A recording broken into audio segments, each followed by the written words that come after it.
Wait, so how much are you going to pay me $200,000 if I win? No, Billy, double or nothing means you owe me $1,000 already. So you would owe me $2,000 if you lose. I owe you nothing. Your debt is wiped clean if I win or if you win. There's no way. You're not an NPC, bro. Yeah, Arian's right. You should stop negotiating for yourself.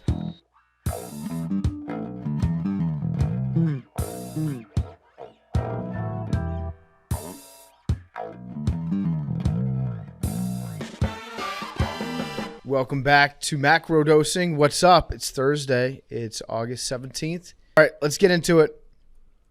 Today. I'm a little bit late showing up for the recording. I got held up doing an interview out at the golf course here. Interviewed Max Homa. This is going to be on Friday as part of my take.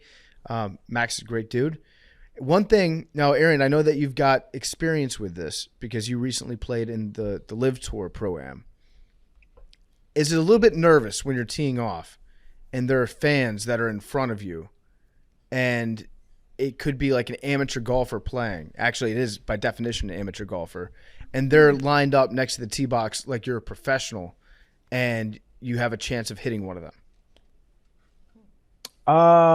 That would not in my skill set is a little, further past that. The nerves don't come from that. Like I wouldn't be afraid of I'm gonna hit one of them. The nerves just come from am I gonna fuck up? Like I'm pretty good enough to be like I'm not gonna duff this at this point. Now you asked me that 4 or 5 months ago, that would change. But right now I'm confident enough in a stroke to where, we rocking. But I might hook it or I will slice it bad. That would be but the nerves are real. When I was in the Pro-Am and I'm lining up and there's a pro watching me, tee off for the first time. It's nerve wracking. He even came up to me that he's like, "Was you nervous?" I was like, "Man, hell yeah." It just is what it is. I would be very, very nervous if somebody trusted my swing enough. Bro, I get nervous when if you playing solo and everybody and somebody and you in the back of a foursome and somebody like play through. Hey, come you play through. I get nervous on that tee shot, like where there's 4 people watching. Yeah, so it's like it's just nerve wracking swinging the golf club in front of people that you've never swung it before. Like it just is what it is. Facts. Okay, I just want to get that out there because that was my initial thought. Is there are some very brave fans out there that line up very close to where the ball could end up, and then that would be in a Pro-Am. That's crazy. Yeah. That would be wild. So let's get into it. We've got a lot of stuff has happened. So Arian, you weren't on Tuesday's show. Rub it in. But I want to get everybody's feeling out here because a lot of news has broken since then. Former President Donald J. Trump is getting brought up with Young Thug on RICO charges in Fulton County, Georgia. I don't know if the two cases are intertwined at all, but they're both getting RICO'd. Some people pointed out it's very ironic. Rudy Guliani he's the guy that invented RICO. Basically, he made the RICO charges, or he used them to take down the mob, and now Rudy Giuliani is now indicted on a RICO charge. I personally think that Rudy Giuliani should be able to plead drunk, like not guilty, not innocent. Like, Your Honor, I was temporarily drunk at the time for the last 5 years, and that's the only reason that I did all that weird shit, like the Four Seasons Total Landscaping, and showed up with spray paint hair. And then cried it into my own eyeballs. I think that Rudy could be the one that could get out of those charges just by being like, dude, I was hammered. Just give me a break. One of the funniest things in his career is like when they did that speech after they called the election, after CNN called the election, and they're in front of some random That's the Four Seasons Total Landscape. Yeah. Yeah. That shit, that whole thing was a fucking parody, dog. It's the funniest thing ever. I honestly think it's the funniest thing to happen in politics of all time. Ever. It's wonderful, man. He tried to book a very prestigious room at the Four Seasons and ended up in the back of a landscaping company 30 minutes out of town. Great SEO for your landscaping business. Yes, absolutely. I wonder how that business is doing now. That shit's probably flourishing. That's take down the sign because people kept pulling over the side of the road to take a picture in front of the Four Seasons Total Landscaping sign. Yeah. Oh my God. It's so sad because Giuliani was such a hero to New York post 9/11, and now it's just He's a joke. Yeah. Sad. I mean, it was It is sad. the He Giuliani was a beacon experience. of hope to many He's a beacon of hope. Yeah. in 2001. Do you remember that? Was it? Billy? I mean, I wasn't. I don't in New remember York, that, but my parents talked But was about he it like was that. he was Rudy Giuliani considered a beacon of hope? I mean, I don't know. I was not in New I York. don't know. Like he was the guy who was going on TV and talking a lot. I don't Like, know about beacon of hope, but he was definitely very well received around the country. Okay. Yeah. Everyone was like, so it's kind of, he's definitely degenerating mentally. He So may it's have, like, honestly, like a ton of people didn't love Trump before he was president. Like he was popular, I guess, in the sense that like he was really famous, but I don't know that he had a very high approval rating necessarily. Giuliani's at one point was almost unanimous. He may have the biggest decline in approval rating among like anyone ever. Yeah. George W. Bush. He was in the same He boat was because still polarizing though. Like there were a No, lot but- of people who but didn't like Jared him. the right Subway after guy. Oh, Jared, yeah, good call. That's fair. Everyone that loved nigga Jared. was loved, and all of a That's sudden fair. it was like, "Hey, yo, I want to find the Bill person Cosby. Oh yeah. Yeah, No, that's Jared. no, because okay, so a lot of niggas, and this is two Americans thing. A lot of niggas didn't really rock with Bill Cosby because he was super on the pull your pants up, act respectable type shit, and we was like, "Hey, yo, shut the fuck up, Bill." Like a lot of us was on that. He was judging us. Street niggas a lot early. Like he was judging street niggas in a way that was not favorable. But he was always like, America's dad or whatever. But I think like mid '80s, Bill Cosby had a pretty high approval rating, and That's then true. later on, he started to do the pull your pants up, yeah, act like you got some sense. He was a Mhm. big one of those guys. Yeah. George W. He had like a 91% approval rating right after 9/11. after 9/11. Yeah, and Rudy, I think Rudy was beloved by a lot of people because he just got on TV right after the attacks and just kind of like spoke emotionally and honestly, and people appreciated that at the time because everyone was scared and confused, and we just wanted one leader to stand up and act like they had a heart, and Giuliani did do that. And George W. Bush, for a time, everybody was like behind him too, which if 9/11 happened right now, oh my God, people would hate Joe Biden, hate him. The country would not be united behind the president right now. There's no win. The internet wasn't interneting back then like it is. So it's like there's no winning if something like that happens nowadays. Yeah. There's just the conspiracies that spread from that. Boy, Yeah. We were talking about Madden the other day, the video game, and how Okay. if the truck stick came you out got there. this year, the hit stick came out this year, everybody would be like, "Oh, this is a joke. This feature sucks," because it's the internet, so you have to find something to complain about.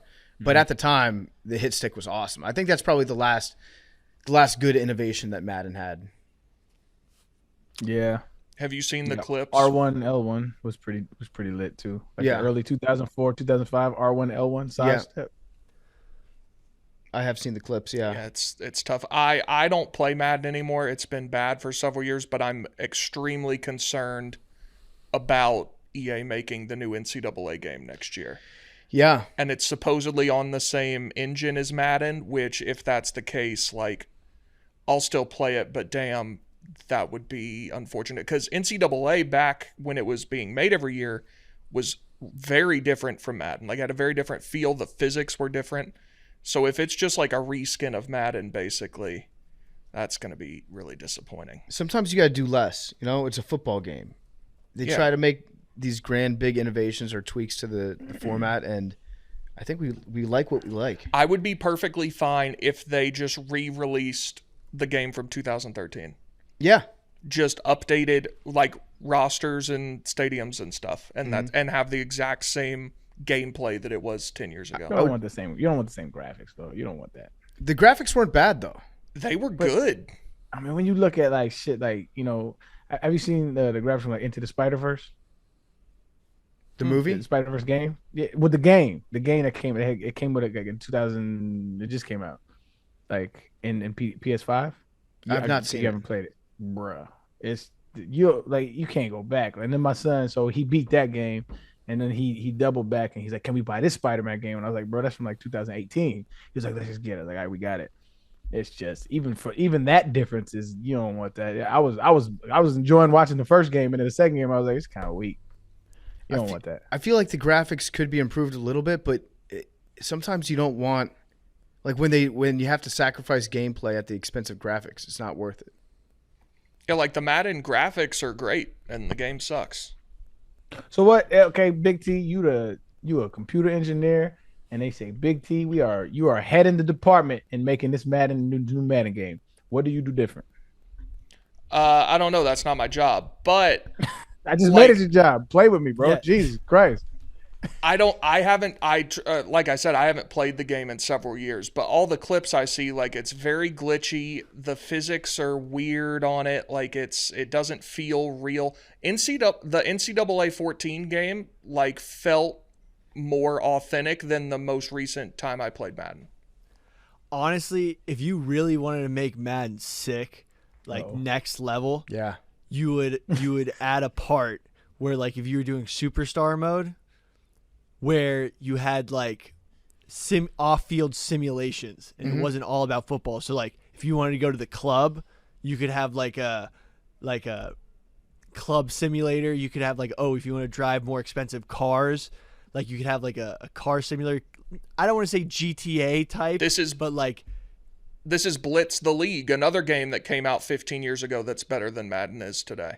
You could I'm okay with this. I'm okay you with this. You could drive, so leaving the stadium, like you're driving out and you can drive to your crib. You can buy different apartments, so you could live the whole NFL lifestyle. So like Sims mixed with Mad or NCAA. I would play that shit. That's I'm thinking GTA. And it had crazy injuries where you could like snap guys' clavicles and stuff, and it would show like the tendons tearing from the bone. I wasn't allowed to play it, but it looks like it was pretty sick. Get in like a high-speed car chase. It was like, you could, I believe you could have sex with women who were offering their services. You could do all sorts of stuff. And then you'd go play the game that week. Yeah, and like the better you get, the different celebrities want to party with you. And it's like, go party with Drake at 11. You can invite Taylor Swift to be your girlfriend at her shows. So long to like develop for like the rights and the, you know what I mean? Like, but you could, I think like NBA has a little bit of it, but like you can get pulled over for speeding and like it affects your in-game play. Like you could really it would be hilarious if it was like a full simulation. I think that would be insane. You could take over Kirk Cousins and turn him into like his version of Russell Wilson, where he breaks up with his wife and starts dating Carrie Underwood. Adopts her kids or conservators her kids. Yeah. This would be a good game. It would be a great game. And it is Blitz the League. Big T's right. But it would be sick. I've never played. It makes me want to play that. I just sent you a video of a guy. I'm gonna watch that. Arian, you lived it. We might need to buy like an Xbox and buy that game. Hey, you know a funny story in college that I don't think Ian never said anything. So I was riding with no L's in high school and in college. Oh, that means no license. I didn't have a license in high school, and I didn't have a. You don't need a license. You're a traveler, a private traveler. We'll get to that later. Yeah, that shit big. So like, okay, so anyway, so I'm driving. So like this is how I learned to drive. Like so like my brother and my sister, one of the homies growing up, his mom worked for the DMV, and so we never went to driving school. Like she would just take their picture, and she that's how they got their L's. And when I moved to California, I didn't have no L's, and I was just driving all over the city dirty. Didn't have no license, and so. But that's how I learned to drive good. Because every time a cop would get behind me, I would just slowly pull off, pull over, make a right here, make a left here, and then get back on my route. So when I got to college, though, same didn't have no license, and I'm into the freshman year, and still don't have a license. I'm driving my girlfriend's car at the time, and I get pulled over. And I tried to pull off, and he swooped behind me. He pulled me over, and he was license registration. And I'm like, I forgot my license in my dorm room, man. And he goes, okay, what's your name? And I panicked. And I said my brother's name. I just panicked, and he's just looking at me. He's like, you want to try that again? I'm like, nah. It's my name. It's my name. And he goes, okay, what's your social security number? And I was like, whoo, I did that there. And he was like, hey, listen, man, I know who you are. Like, I know who you are. I was like, oh, fuck, no. But he was cool. You know what I'm saying? He was cool. He said, whose car is this? I told him, he said, tell her to come down, come get you. And I was like, all right, bet. So did you say that you didn't have a license, or did he just like? No, he was like, do you have a license? I was like, I've never had a license. He was like, okay, well, you need one. So when did you get it? I got it like maybe like a month later. Damn, just probably throwing people under the bus, but it's like there was just somebody at the DMV. You go up, show up, take a picture. Whoop. That should be in the video game. You can ride with no L's. Third-year player gets pulled over. Turns out never had a license. Never had L's, man. Suspended for 3 games. That's funny. Hilarious. At Virginia Tech, Marcus Vick got in trouble because he was using Michael Vick's ID to get into bars when he was a freshman. That's crazy. Maybe the most famous person to ever attend. Definitely the most famous person to ever attend Virginia Tech University. And Marcus Vick at the time is maybe like the third or fourth most famous person to attend. And so he's showing Mike Vick's ID to get into bars there. That may have happened to my cousin. With Michael Vick? No. Oh, with you? My ID. He said, I'm Billy Football. No, you were just like, this isn't you. That's actually a funny story, but for later. For later. Okay. For later. Not now. Tell that story later after we already basically told it. Yeah. And at the exact time it would be relevant. Yeah. I don't want to get him in trouble. I want to go back real quick to the Trump RICO thing. It's wild that he's getting brought up on RICO charges, by the way. That's like gang shit that they're charging him with. And if you read the Mueller report, he is a mob boss, dog. He acts as if though he is a mob boss, dog. So it does not surprise me. He's usually smart enough in his past endeavors to make sure that nothing touches him, where he, in code, he'll speak to whether it's Michael Cohen or somebody else, and he'll imply what needs to be done, and then somebody else will take care of it. Also, it's funny that Guliani had a handshake deal with Trump to represent him for all this stuff after the election, and Giuliani's pissed off because he hasn't gotten paid. So he's stiffing Rudy on this one. Wait, hold on. He came out and said that? Yeah, there was something in the news. Might be the fake news media. I have not verified it. I read the headline and the first 2 paragraphs before it told me I couldn't read anymore. But that was the gist. You said, "Fuck that shit." I ain't subscribing. Well, did you hear the stories CBS. about Trump dealing with union guys and I think John Gotti directly while trying to construct buildings? Yes. Like he dealt with all those people in New York, like I haven't building heard buildings that. in New York. I haven't heard that, but like, so my dad used to be a general manager of a hotel, so he was in the hotel industry for like 20 plus years, and so like there's this dude who we know from the family, I ain't gonna name his name, but he owns like this bunch of like Hiltons and all these different hotels. And I was talking to my dad a long time ago. He was like, Trump was known for that. He was known for like sticking people for contractual jobs. Like he'll contract somebody to do something. Contract somebody to do something, and he'll just like stiff him. He won't pay him. Like he was kind of like known for that shit in the hotel industry. Yeah, which is wild, bro. Yeah, people also hearsay, but no, I've heard the same things and read the same things. People would come at him to collect their bills. He'd be like, "I'm not going to pay you," and then they'd have to sue him. And most people didn't have the pocket to be able to take him to court, afford the attorneys, all that stuff.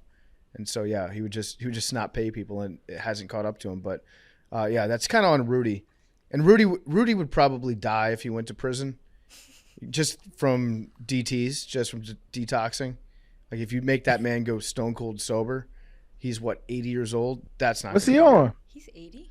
Oh, he's drunk. He's drunk all the time. Really? Yeah. He's just like a hardcore alcoholic. I didn't know that. I just every time I see him, I get the Penguin vibes. Yeah. And so it's like I can't ever take him serious when he talks, but like I didn't know he was on shit. That's crazy. Let me offer a bit of legal advice. What's the term? Pro bono. I'm going to offer Trump some pro bono legal advice. You don't have to pay me for this, okay? This is how you get out of this entire situation. I will get you off. They're looking they're looking to flip Rudy, right? They're trying to flip Rudy because more pause. Flip him over and then get him off. All right, it's easy. They're trying to make Rudy turn into a rat and snitch on everybody, turn state's witness, and give more evidence to get Trump and Jen Ellis or whoever, Mark Meadows, the big fish, trying to get those people in prison. Trump should just flip on everybody. Trump should make them an offer and be like, I'm going to sing. I'm going to tell you everything that happened. And he should implicate his own son, Don Jr. How funny would that be if Donald Trump snitched on his own son, was like, it was his idea, everything was his fault, and sends his son and everybody else to prison, and he gets away with everything? That would be very, very funny. That would be hilarious. So what is going to happen with this? So they can't. It's possible for them to try all of them. How many people are indicted? Like 18, 19. They say that they want to try them all together. And in a RICO trial, you can have everybody in the courtroom if you want. But that's RICO's federal, isn't it? No, RICO can be used in the states too. Oh, can? I thought RICO was federal. So it's a possibility that they might have 19 defendants in the courtroom at the same time for the same trial. That's probably not going to happen because then they'd have like 19 separate attorneys that are all objecting to things, making various motions, and the trial just wouldn't be able to proceed. There'd be like too much of it's federal. It says it's federal. There are federal RICO charges. I don't know. Okay, I'm not a lawyer, so it's my understanding. Trump should just not run for president and everyone would leave him alone. It can't be state. I don't think that's how it would work, Billy. I think that like if you're indicted by a state like the state of Georgia, I bet doesn't matter if you're he running. were to be like, I'm not running anymore, leave me alone, everyone would drop all charges. Okay, is that a good defense just for anybody to be like, I won't run for president if you drop the charges? Because I'm going to try that one. Well, if you're in his position, yeah. I don't know that would work because that would imply that the state charges are political in nature. And so if you're a district attorney and you're kind of admitting to the fact that you just don't want this guy to run for president, that's the whole reason why you did this, then that would probably look very, very bad on your career. Or you get appointed by another Democrat. Well, I don't think she got appointed, did she? I think she won an election.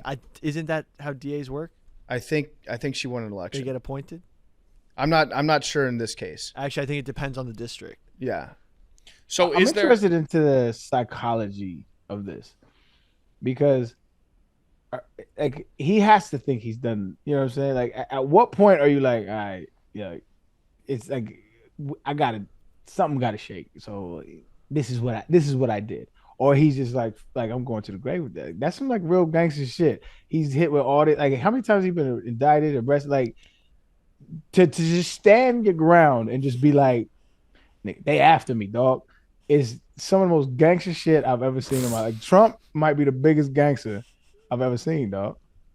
So that's what I was going to ask. Is this is the 4th, 5th, 6th, 7th time this has happened, but it seems like people are talking about it like this is the real one. Like, do you think there's actually going to be a trial where Trump is in a courtroom and like shit's on the line? It sounds like it.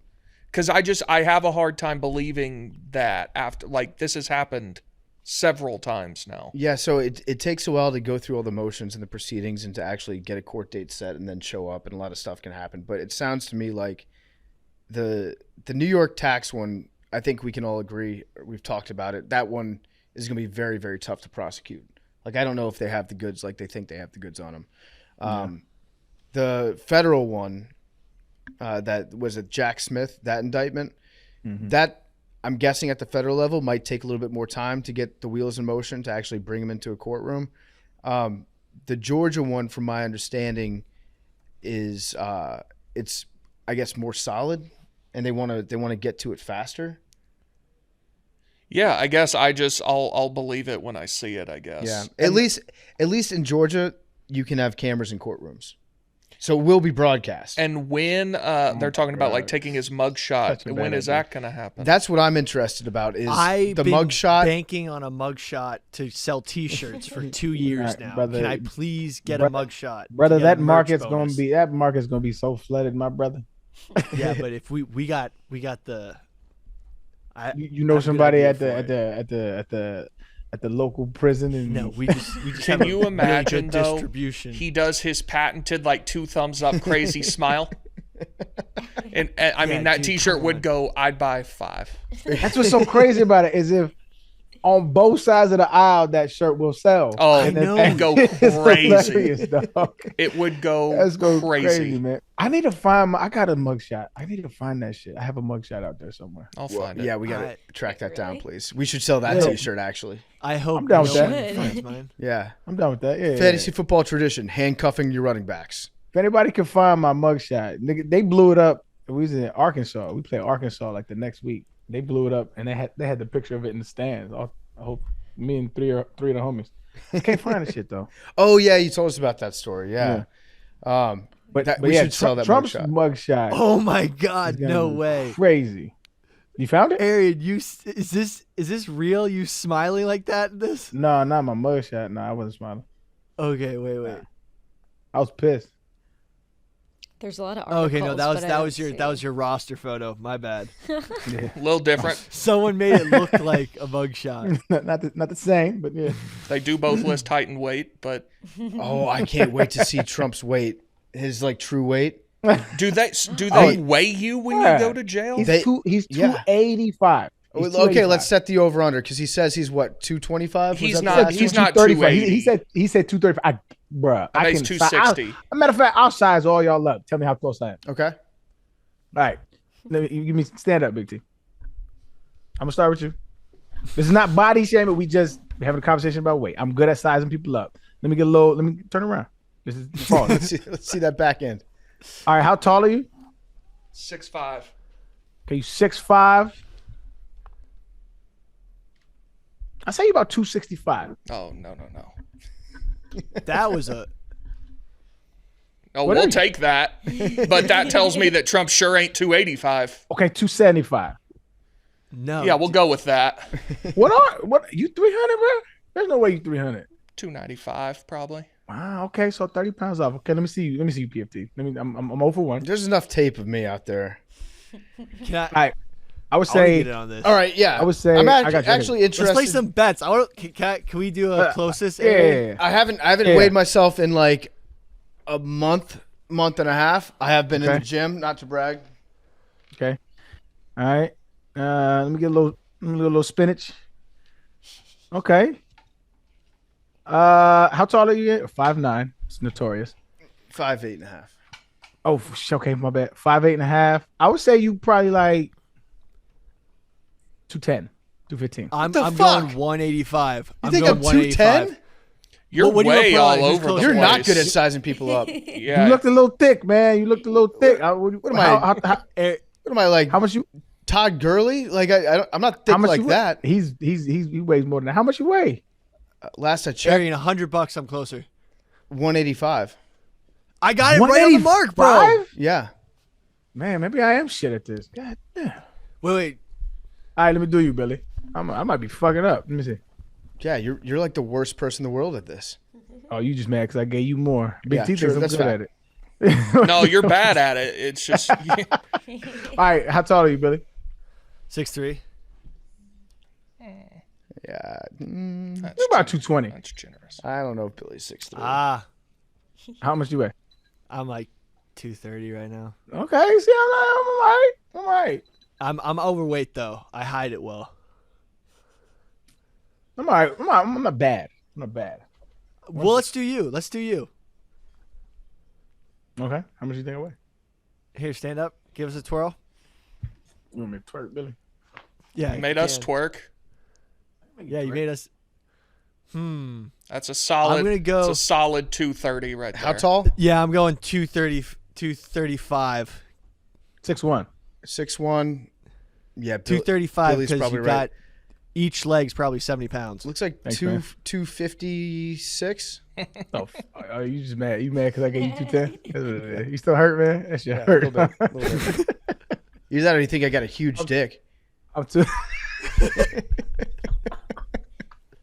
235, okay. Boom. Yeah, Billy, you're actually good at this. You played off my guess though. No, I didn't. The way that Billy just said no, I didn't right there. That is the classic I just got caught doing something, Billy. No, I didn't. No, I didn't. I couldn't even hear you. Wait, What can we was play your the guess? tape back? Because I said 2:30 and Billy goes, yeah, I was going to say like 2:35. Yeah. Oh no, I thought you were talking about with PFT. Okay, Billy. all right, come on, Billy. I'm That boy serious. Billy, Okay, man. No, That I boy actually Billy did funny hear as him hell. say 185 for PFT. Yeah, no, he got me. He got me right. Yeah, No, that's that correct. is correct. That's But what the I thought you Arian- were discrediting. 210's not that far off, bro. No, but Arian, 5'9" guys a lot different, like made up than PFT. What? Like his body composition's much different than a lot of guys Like NFL players, that's fair. But Like I'm definitely like, I think I'm thicker than the normal 5'8.5" guy. like we had this discussion in the football house how like we're good at guessing football player weights, but not. That might be. Other That might be people. correct. That might be correct. And might like be girls' weights are weird as fuck because you'll overshoot them and realize that they just have way lower muscle mass. And That's boobs. a different story. And boobs. You forget about boobs sometimes. But anyways, Trump's mugshot and the weigh-in, I would set the over-under on weight 260. I'm 260 or 270. I was going to yeah. say 264 and a half. You said he was 285. I think he's. I took it back. I fucked you up so bad I had to recalculate my shit. The problem is there's so many photoshops of Trump that, every time, like, if he plays tennis or golf, somebody I will don't go out know, there and, though. like, Hold on, make let me his look at ass this nigga, bigger. No, you know what, guys? I actually Yo, think this we're nigga- all overshooting. This this guy's nigga- been this shooting nigga- up Ozempic. This nigga belt is on his ribs, bro. I might hold on. He Let me- has a let me- little bit of James Harden to him. He fluctuates a lot. I've seen some bad angles, and I've seen somewhere, okay, he's looking svelte today. He's been looking a little Think he looking like a Ozempic-y snack? lately. I think he's lost his edge. He's lost mass and he's lost my respect. If he's Yeah, I shooting think up my Ozempic. memory of him is fatter than his actual weight. Actually, Also, I think he's no muscle. I'm I gonna think say it's all two- girth. 250 to 260. Is what I'm Donald looking Trump a at these pog? pictures. I think he might be. Nah, I think he's No, kind he's of. I think he's a pog. Fat-ass white guy. But- okay. Oh, okay. What were you going to say, Billy? Wait, how tall is he? He He's says pretty tall, I think he says 6'3". He's probably close. I don't think he's lying about his height. He probably adds like an extra inch to it, but that's just normal guy stuff like Billy. I got Google 255 to says 265. 6'3". He right around there. He right 255 to 265. That's what I'm sticking to. I'm still looking for Arian's mugshot. I know, I can't find it I either. can't, Did bro. you I'm s- telling you. There's a lot He had of it articles scrubbed about from the that. internet. Nah, it ain't even that crucial. I would love to have that picture. I'll put that bitch in my house. Did you have a PR team? They probably did it for you. Nah, niggas don't do that shit, bro. It wasn't that crucial. I was never like. Fat I'm- Phil I'm- had a I'm- PR team, though. Did he? Oh, he was. I mean, back in the day, UT was getting some mugshots taken off the internet. Did you A lot of niggas get arrested. Did you guys see what happened in Ireland with the Bank of Ireland? This is just like a dream scenario, but the real implications actually suck. In Ireland, all the Bank of Ireland ATMs started just giving out free cash no matter how much you had in your bank account. When was that? And it was like, I think it was probably while you were there. I just checked, or it might have been Monday night. It was giving out free money, so everyone was just withdrawing as many Irish bucks as they could. I know they're probably Euros, but, Irish bucks. Irish bucks. Say that shit like it's a class project. I was trying to think. I wish Ireland had a currency because I know it would be like name something really cool in euros. It was like, named a Charms. pound. like Shamrock or like Ooh, the Shamrock. The Shamrock Yeah. did well today. yeah. The Shamrock's trading in aftermarket hours. Like that And would be cool. and the coins are charms. That'd be fire. Yeah, the Lucky I Charms. like that. Shamrocks and charms. I got in good on investment on I bought 500 pot of golds, and they've gone through the roof since then. Man, I Pot of wish I was golds there is for just that. like- But you know who that really benefits the pubs in Ireland. If everybody Yeah, out there so- just gets unlimited money for a day, unlimited cash, you go straight to the bar. So think about how insane the pubs must have been in Ireland with everyone with money. People were like going out and buying TVs and shit. It must have been like a crazy time. So then, do you have But, to pay that money back? Yeah, I mean, they know how much you took out. They're gonna go over at least the ATM footage and then just give you negative balances, and Why's that their sucks. fault? Why's that their fault? That's horseshit. But like, if you were 17 years old and had just like $30 in a random student account, and you just fucking took out $5,000, you probably won't get held accountable because you're a minor. As right? long as you don't run for president. Yeah. Yeah. I don't think you get held accountable at all. That's they fucked up. Yeah. I kind of agree with that. Bank error in your favor. It's a monopoly, right? There you go. Wow. Yeah. There's no way you just had that on deck. Yeah, you don't know bank error. Do not pass go. Oh, do not I collect remember $200. vividly that card. That was a chance card. But like, Yeah. how did you just had that shit on? That's I don't know. There's certain things that you keep saying throughout your life. I say bank error in your favor anytime something good happens to me. okay. Wait, how could I was like, that's- how could he not have that knowledge, but you had it? No. I didn't say knowledge, but like to have that the reference top. on deck Oh. in the context of this conversation of a Monopoly game that's been around since the '80s. It's just what's impressive. I want to see PFT's like brain scan because I want to know how his neurons are firing because it's insane. Sporadically. We're Good not, days we're and not- bad days. We're not hyping you up, PFT. Just your Hey, neurons. that motherfucker's smart. I No, tell it's him all not. the It's time. not me. It's my neurons. Yeah. Yeah, dude, because you That's a know fair that argument, you're though. doing that subconscious. You can't even control it sometimes. Shout out my neurons. So it's not even your fault. You're smart. my synapses are they're wild boys up there. They're just going off. Yeah. So we're setting the over under two. I like Big T's 264.5 is a good line to set. I'm $1. taking way under. I think he's under 230. I Hey, think no. he's 230. I think he's under 240. Under 240. You on He's them been keyboard- taking Ozempic. Have you seen you his on them- face? you on lately? them- Bro, on 6'3", keyboards. 230, you're like I'm ripped. 230, bro. I'm 230. Look at me. You see this? No, 'cause one- I'm 230. No, but he has no muscle mass. He has no muscle mass, and like muscle I say weighs under more than 240. fat. Yeah, muscle weighs more than fat, but it I looks watched bigger. Heavyweights. Have y'all seen heavyweights? Yep. So Billy, All time. I'll give you an opportunity because you currently owe me $1,000 That's true. I asked you how to pay you back recently, and you didn't answer. because I want to Ten go. Let's go installments. double or nothing. Oh, Yes. shit. Do it. I'll take Same the odds? I'll take the over. You take the under.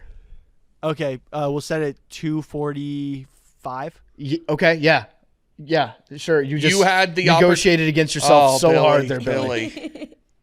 Did you You- say you you want think the he's- over, right? Yeah. Yes. And you just said it at You could have gotten another 15 or 20 pounds. Okay, I mean, what did you want it at? no. You I already. mean, I'm not gonna be He disingenuous. wanted it at that.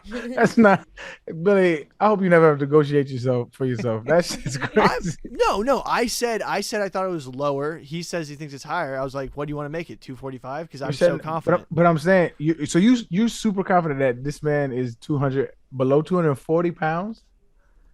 Have you Dude, seen he's this on man? Ozempic. I His- know for. His Have belt buckle is at his belly button. Also, That is- how do you seen him? how do you lately. know he's on Ozempic? I think you're just guessing. Because no. give me a there's recent pic- picture. he's It's got- not no yeah, hate. look- I'm just looking at the nigga. He's big, bro. Like, No, but you're looking at old photos. Have you give seen me a the new recent photo. Okay, of okay. Slim Trump.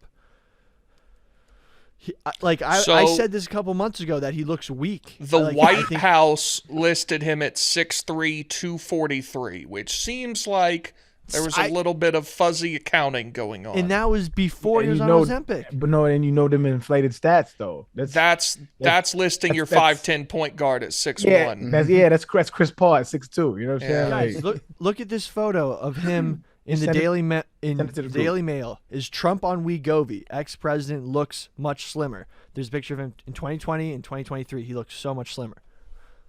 I think at his peak, you guys are right, but I don't think you guys have seen a recent photo of him. I mean, that's him wearing. you He's look wearing like exactly the 3 same. sweaters. You can't tell anything. This Okay, nigga now looks look at exactly the this. Is same. him with the Kyle kid with the gun. Kyle Rittenhouse. Yeah, look at him in that picture. See, no, He's- that's he what I'm looks saying, weak. though. He does look a little trim. That's what I'm saying. Yeah, I'm mistaking trim for sickly. Yeah, But well, even- sickly, even if- sickly. He's is going still through some less shit. weight. Irrelevant. Even if you look at look at the top button of his jacket.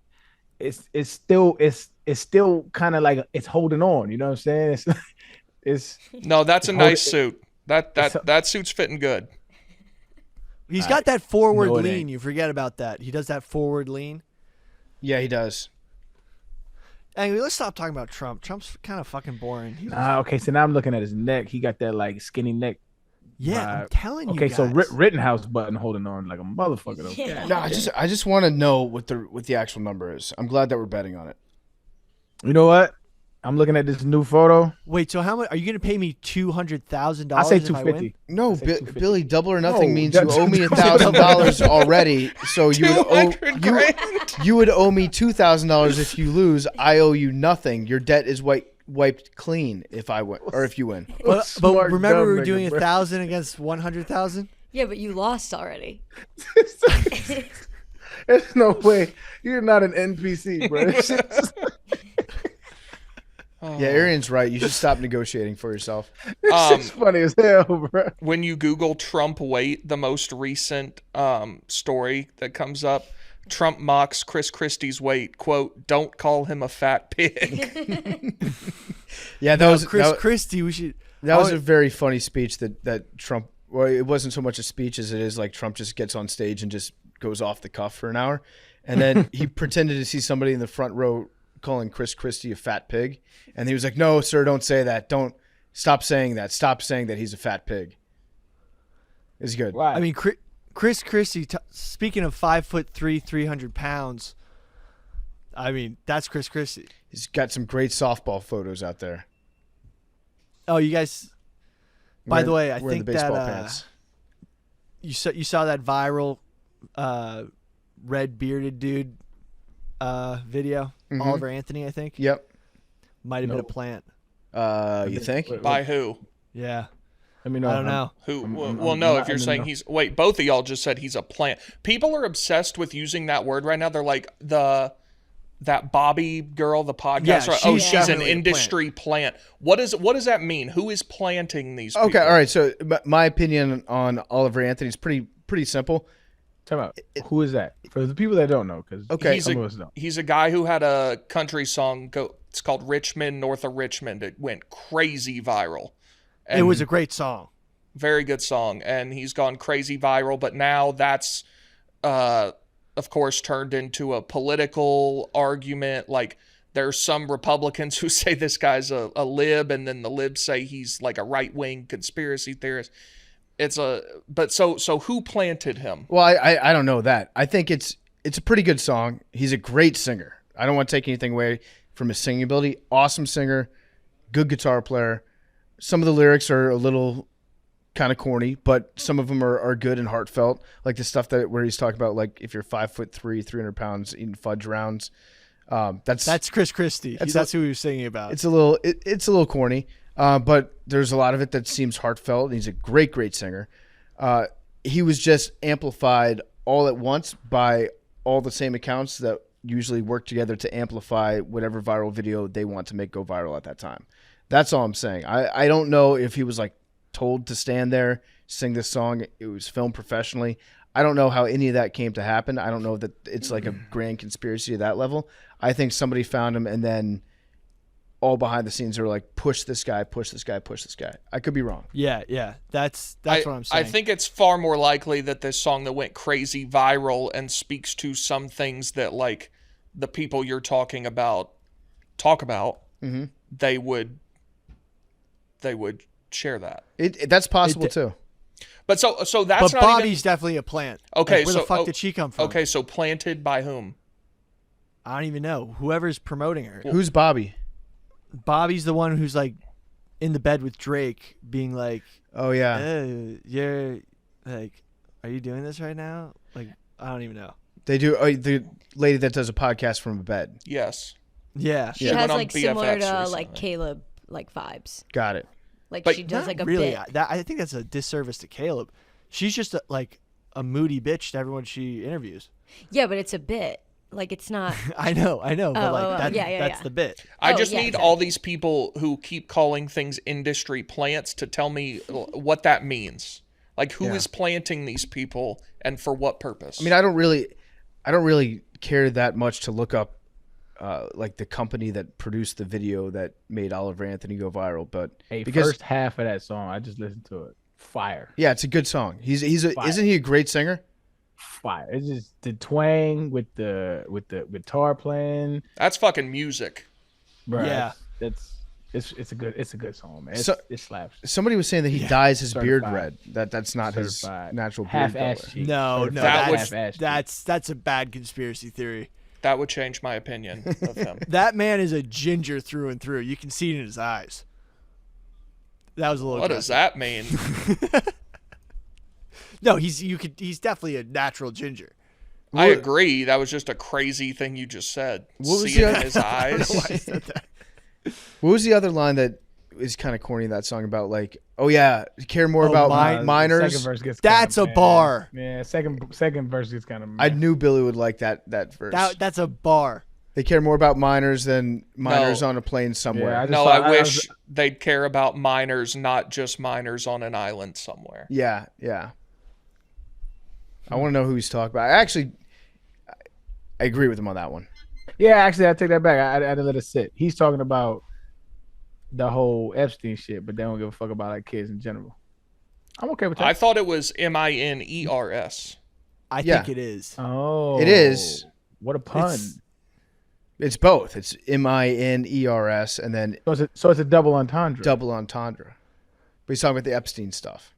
I thought he was saying that they cared about minors, kids, and the blue collar workers as opposed to kids on an island. No, Kids on like the politicians the care about the Epstein. kids on the island to do bad things to them. Got you. What? Wait.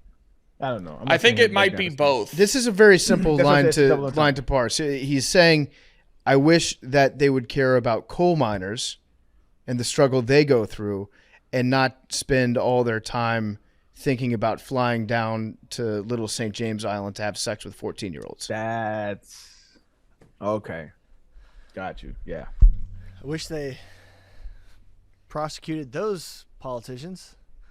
I agree, Billy. Which ones, Billy? Go Call them out. off. We don't even know. We don't know. I mean, we had the TrueNon people on the show, or not the TrueNon. That's another good podcast you should listen to. Yeah, it was TrueNon. My bad. Yeah, it was TrueNon. I was mixing up QAnon Anonymous, which is another good Yeah. pod. But the TrueNon people, they told us who they thought. I tend to agree with them. They've been doing this stuff way before it became like popular to talk about it.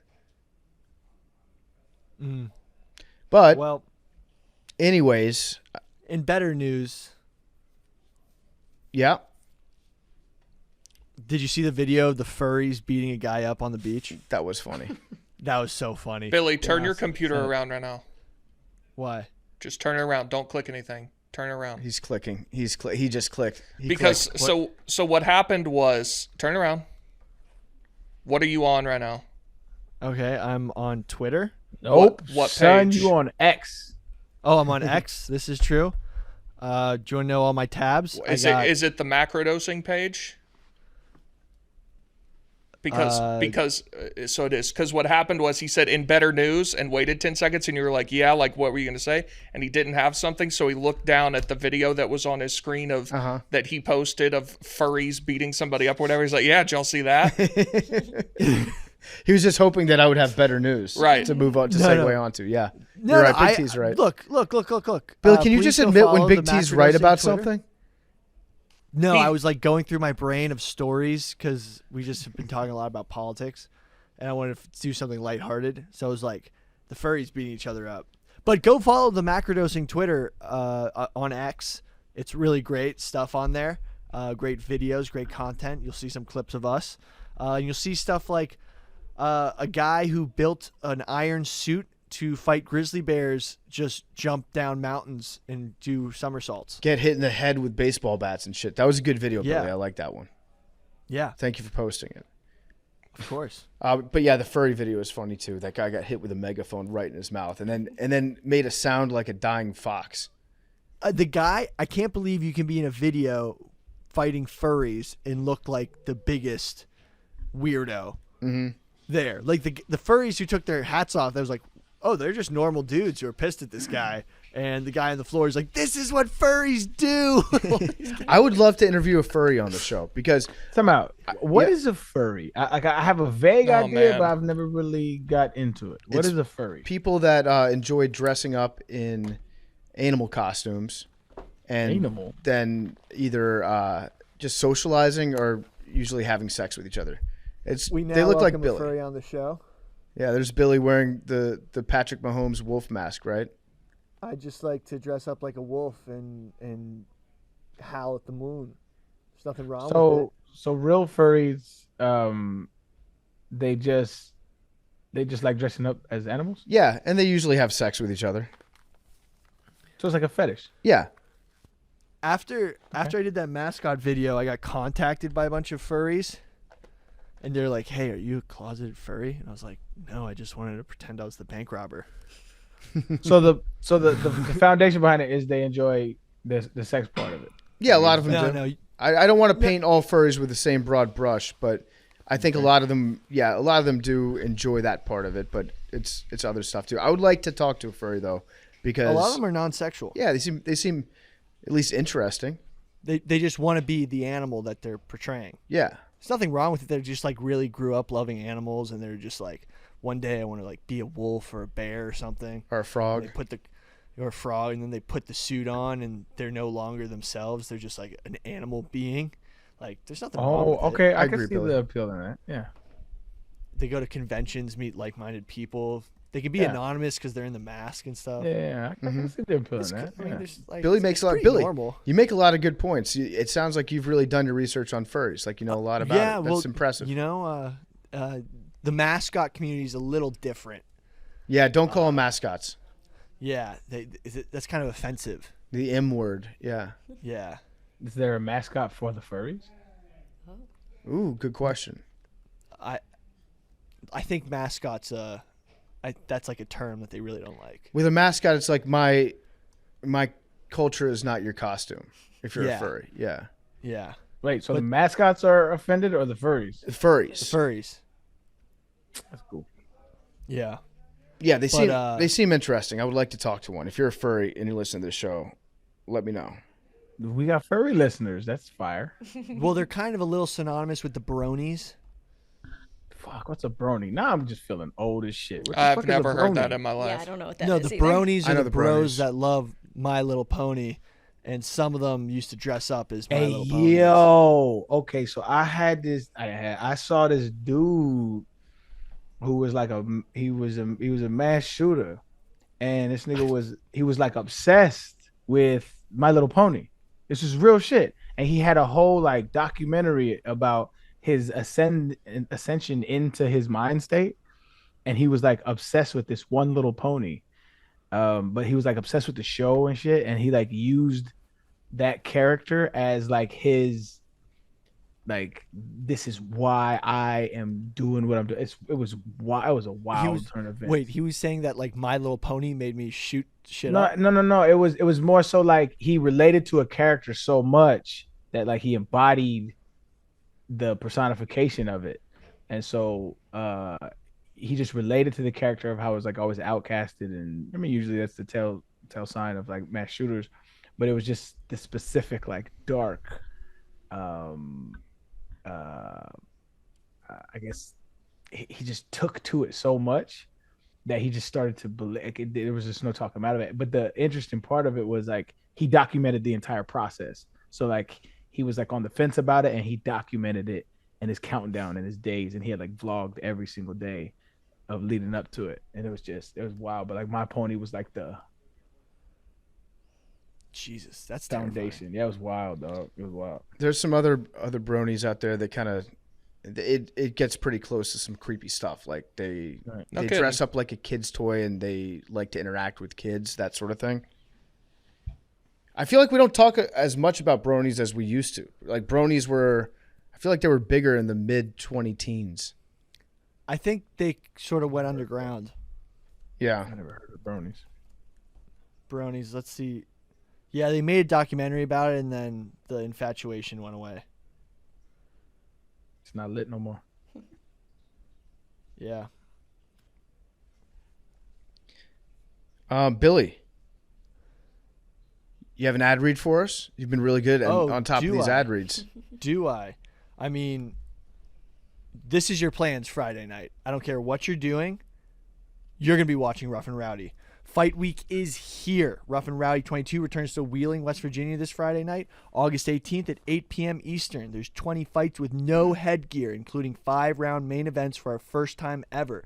With a Make It Happen versus Lights Out Lang rematch, Black Italian Stallion versus American Redneck for the super heavyweight belt, Diamond Hands versus Polish Hammer, plus the Abel Brothers Hot Wheels Trailer Park and Jeremy Smith return, all with a live ring girl contest after the final bell. Join Big Cat Dave and Robbie Fox on the call for R&R 22 Friday night at 8 p.m. Eastern. Witness every second of the action by ordering now on buyrnr.com or buy the pay-per-view on YouTube for the first time ever. Definitely going to be watching this Friday. First YouTube Rough and Rowdy. Wish I was fighting in it, but can only live vicariously through the fighters. It's going to be a dope one. Definitely check it out.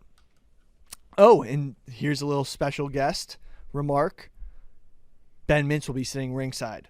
Oh, wow. Huge. That's an exclusive special guest. Also, I was looking at some medical journals.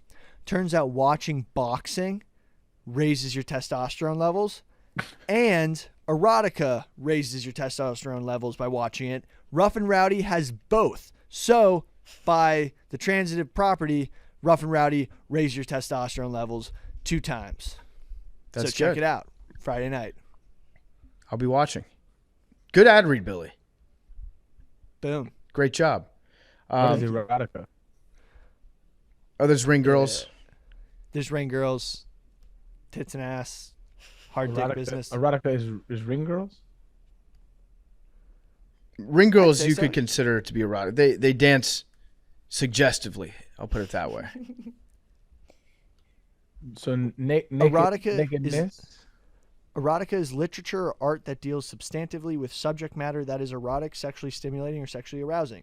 So, a pay-per-view of ring girls walking around the ring is erotica. Okay. It's a fact. Before we get into the sovereign citizen stuff, let's go around the room. Big T, you teed off about anything? I'm sure I am. I exist in a constant state of teed off. They all just kind of run together. How you feeling about your Falcons, by the way? I mean, they'll be the Falcons. They'll go 7-10, and like should have been 11-6, and they're the Falcons. It seems like you've kind of resigned yourself to Falconness. Which I don't care about the Falcons that much. Like after the Super Bowl, they had one more year that they were still good, and they should have beaten the Eagles in the playoffs. And then after that, they haven't been back, and they've just been like mid to terrible. Mm-hmm. So like, how do you really like get up? And Heineke, I don't. you got Heineke. It's true. Well, has there been any conversation yet about going to Heineke, or is everybody just dead set on Ritter? No, I think Desmond Ritter's supposed to have been like pretty good so far. I don't know. Okay. The NFL just doesn't do it for me as a whole. Yeah. It just there's no, Sorry to hear that. there's 16 games on a Sunday instead of 70. Like there's no rivalries. I don't care what there are no rivalries in the NFL. That's not true. There just aren't. Definitely not true. Ravens Steelers. That pales in comparison to any one of a dozen college football rivalries. Okay, so I think that college I wasn't football playing. rivalries are more intense. Like at the highest, like Auburn, Alabama, they actually like want to kill each other. But I would say that there They are don't, definitely though. there are huge rivalries in the NFL, They don't. massive ones. They just wait. You're saying college rivalries aren't like that? Like it's like you understand that like okay, we going against X, and it's just the hype is bigger. You know what I'm saying? But like you don't want to kill the nigga. You're thinking you know what I'm saying? from a player's perspective, though. Fans, bad. it's completely different. Sorry. But Yeah. no, that's what I'm saying. Like for people who live in Alabama, like the result of that game affects their life tangibly for 364 days. It means something to me. I Right? get No, but that is true. No, I get it. I think college football there's more loyalty because the workers don't have the rights that they do in the NFL. I agree. Wait, parse that out for me. The reason why like college like sports, so like the reason why NFL doesn't feel as like rivalrous, is that a word? As college is like it did because NFL used to, right? You would agree, like it used to, right? Like it used to be like those rivalries. But the reason why there was because players weren't locked into players had the free agency pool wasn't as what it is today, and so like players weren't bouncing around like that. Usually teams would re-sign the players, and you still got this guy versus that guy. You know what I mean? Yeah, I For the agree. most I part. do think there's a level of the NFL's mercenaries. That's what I'm saying. So just like the NBA, you would feel exactly the same, but probably to a larger extent. Whereas the NBA there's no rivals in the NBA. You're really just looking player versus player Right. because they're just moved. It's just open borders, right? Yeah. But I would argue they have more freedom as workers. They have a say in their working conditions. They can choose. Their contracts are not as locked in, and that's what I'm saying. Is in the NCAA, players are more locked in than they are in the NFL. And players are more locked in the NBA than they are in the NFL. Like, so that's why it feels like it's just I don't get the same. And the lineage of my grandpa went there, and that I think that all that's more of it because Mm-hmm. the NCAA is getting that way. I mean, guys are changing schools every year, going to 3-4 It's not different as- schools. now though, but like Yes. traditionally it's not, it was not, and really wasn't ever prevalent. And so the people like the if I went to Tennessee, I stayed at Tennessee to the end. If I went to Ole Miss, I stayed to Ole Miss. You know what I'm saying? And that develops those rivalries. Like for 4 years or for 3 years, these dudes that are nice, they gonna go at it. You know what I mean? Like that's Yeah, no, I agree with that. So yeah. in the NFL, what would you say are the most heated rivalries if you were to rank them? I'll throw a few out there. Right I would say now, the biggest. it feels like Bengals Chiefs have a big rivalry because of recent history. They've got young quarterbacks. They're probably going to be playing against each other a bunch. I would say I wouldn't Bills say that's Chiefs, a rivalry though. Bills Patriots, Ravens say Steelers, Bears Packers, Seahawks 49ers, always a big rivalry. Yep. Interconference games are usually the rival. Yeah, Cowboys. Right now, it's probably Cowboys Eagles. As the And bigger so rivalry. one that feels like it is, but it's not, is like the Cowboys and 49ers. Like the fandom of those two teams are so like written in history as far as like Cowboy fans are Cowboy fans, 49ers fans for that. But when we played the Cowboys, you know what I'm saying? That's it. That's like one of the only like out of conference rivalries that I can really. Oh, I mean Saints Falcons. That one kind of approaches college football stuff too, because that's college I think because football it's towns. college football fans. It is exactly. It's like their hair of the dog that they do. Like Yeah, and if you get hammered at night, best way to get rid of that hangover, have one beer the next morning, maybe 2 beers. You like live and die by your college teams on Saturday. Well, we got Saints Falcons the next day. It's still a treat, still something that you look forward to. But yeah, you're right. It's the same people. Yeah, no, I think that's and after Katrina, a ton of people from New Orleans moved to Atlanta, and I think that changed it a lot. And then like that was the first game back at the Superdome and stuff. Like that's a good rivalry, I guess. Like it's that's the Falcons' rival, but that watching those games does not hold a candle for me to watching Tennessee, Florida, or Tennessee, Alabama, any one of those. Mm-hmm. Arian, what was the fan breakdown of New Mexico when it came to NFL? Cowboy fans. All the niggas Cowboy fans, bro. Bunch of Cowboy fans, some 49ers.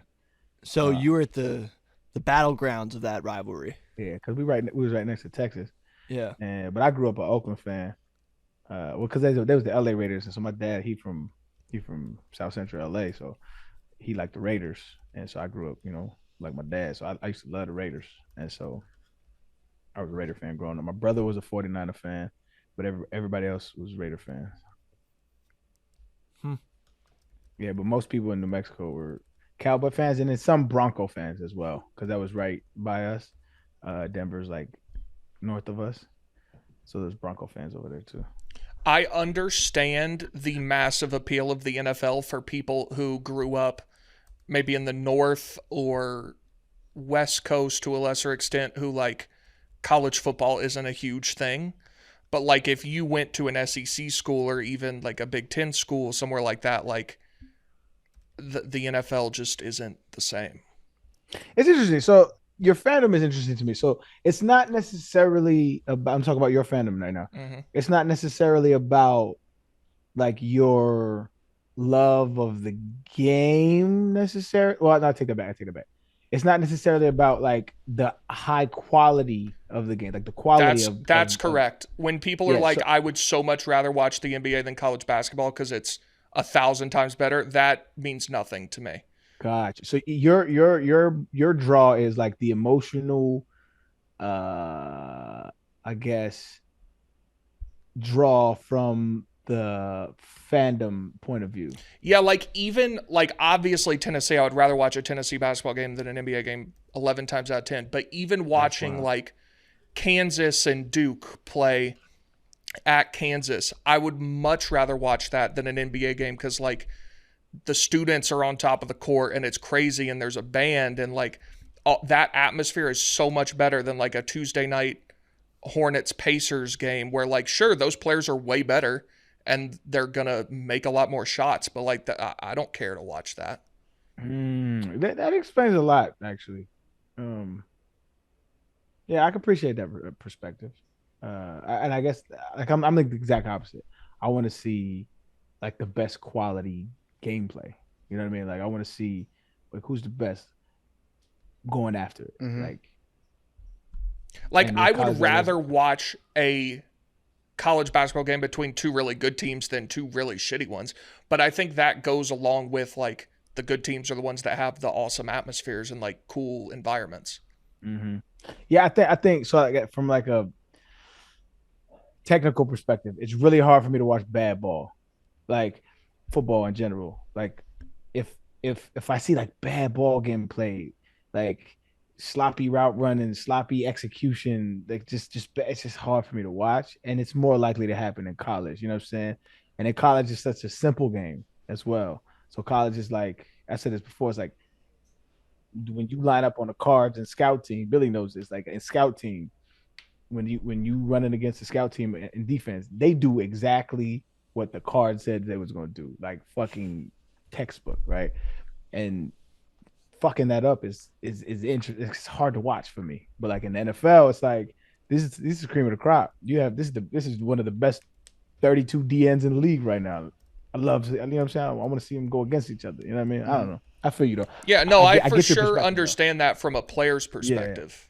Yeah. And like even like I said, like like if you grew up in like Boston, like around the Patriots, like there's no big time college football around Boston. Like the Patriots are the thing. Like that makes sense to me.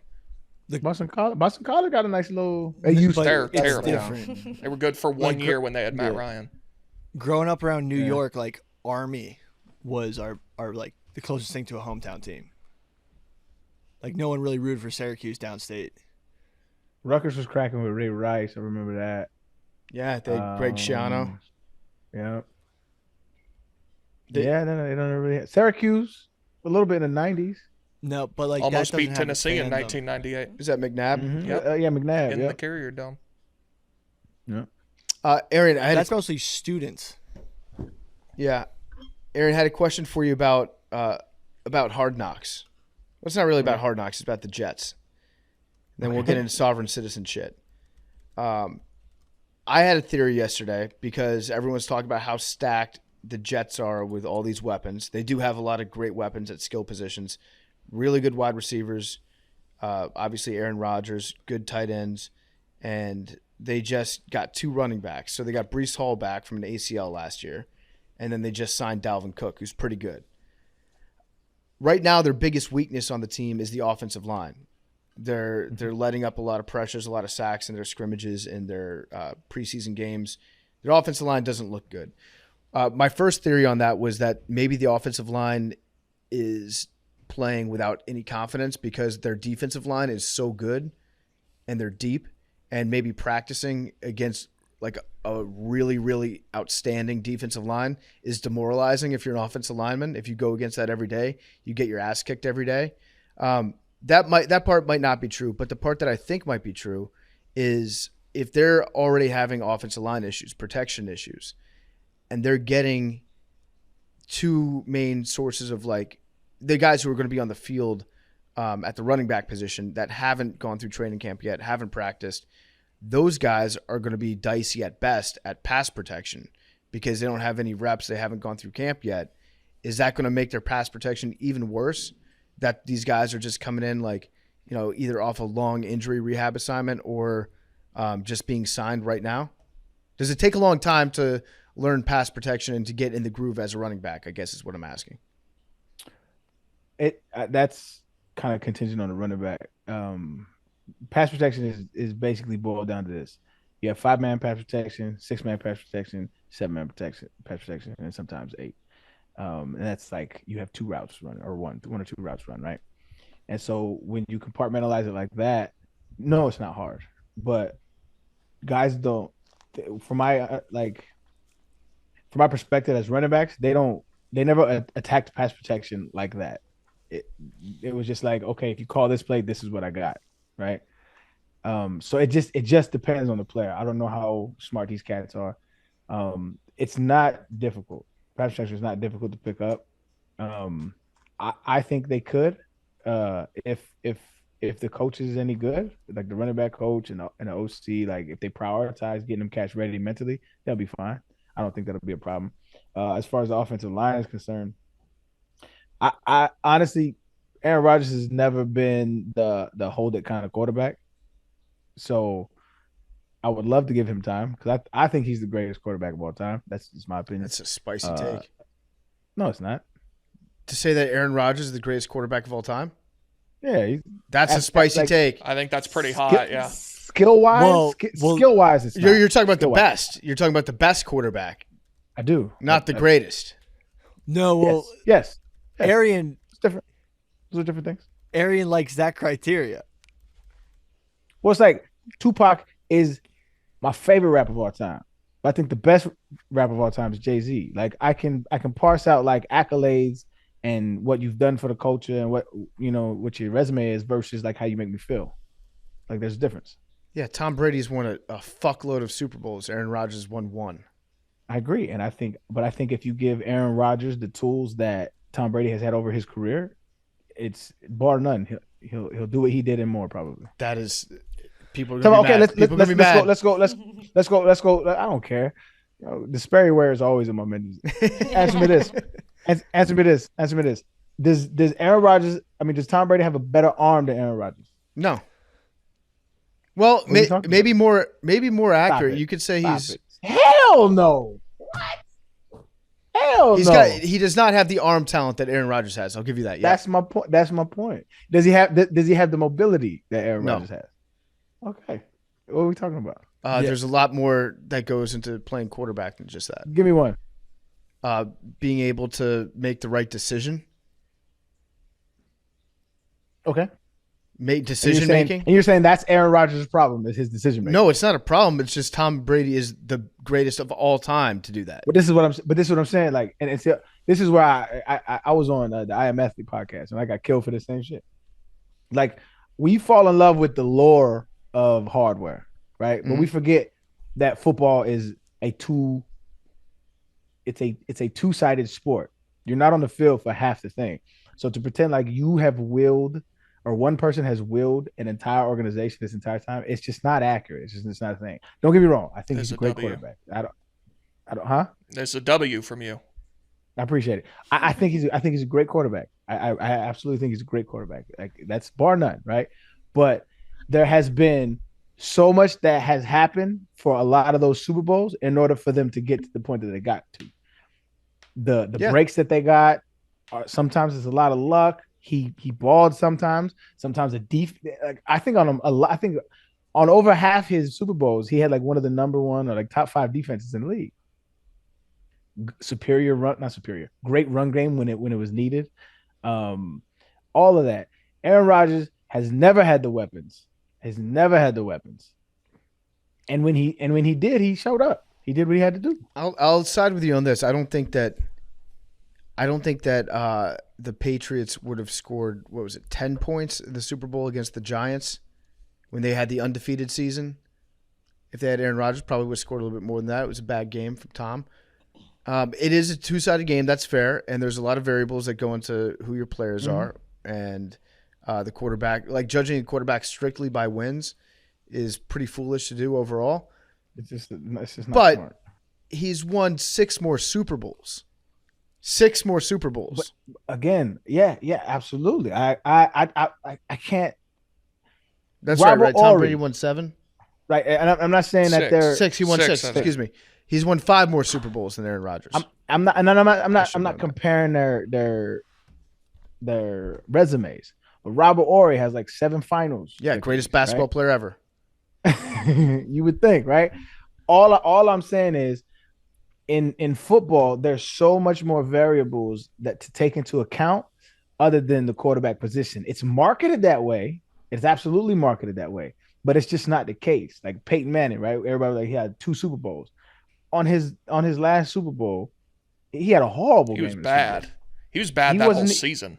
Yeah, He can it was his defense. He had a crazy defense, Mm-hmm. but like he gets accredited for that Super Bowl.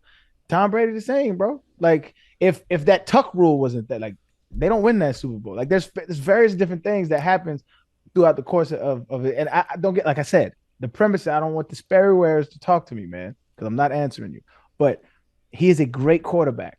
But to pretend like there aren't other variables involved, it's just not an honest conversation. It's just not an honest conversation. I think you can acknowledge the fact that there are a lot of variables and still say that Tom Brady is a greater quarterback than Aaron Rodgers. And I would just That is true.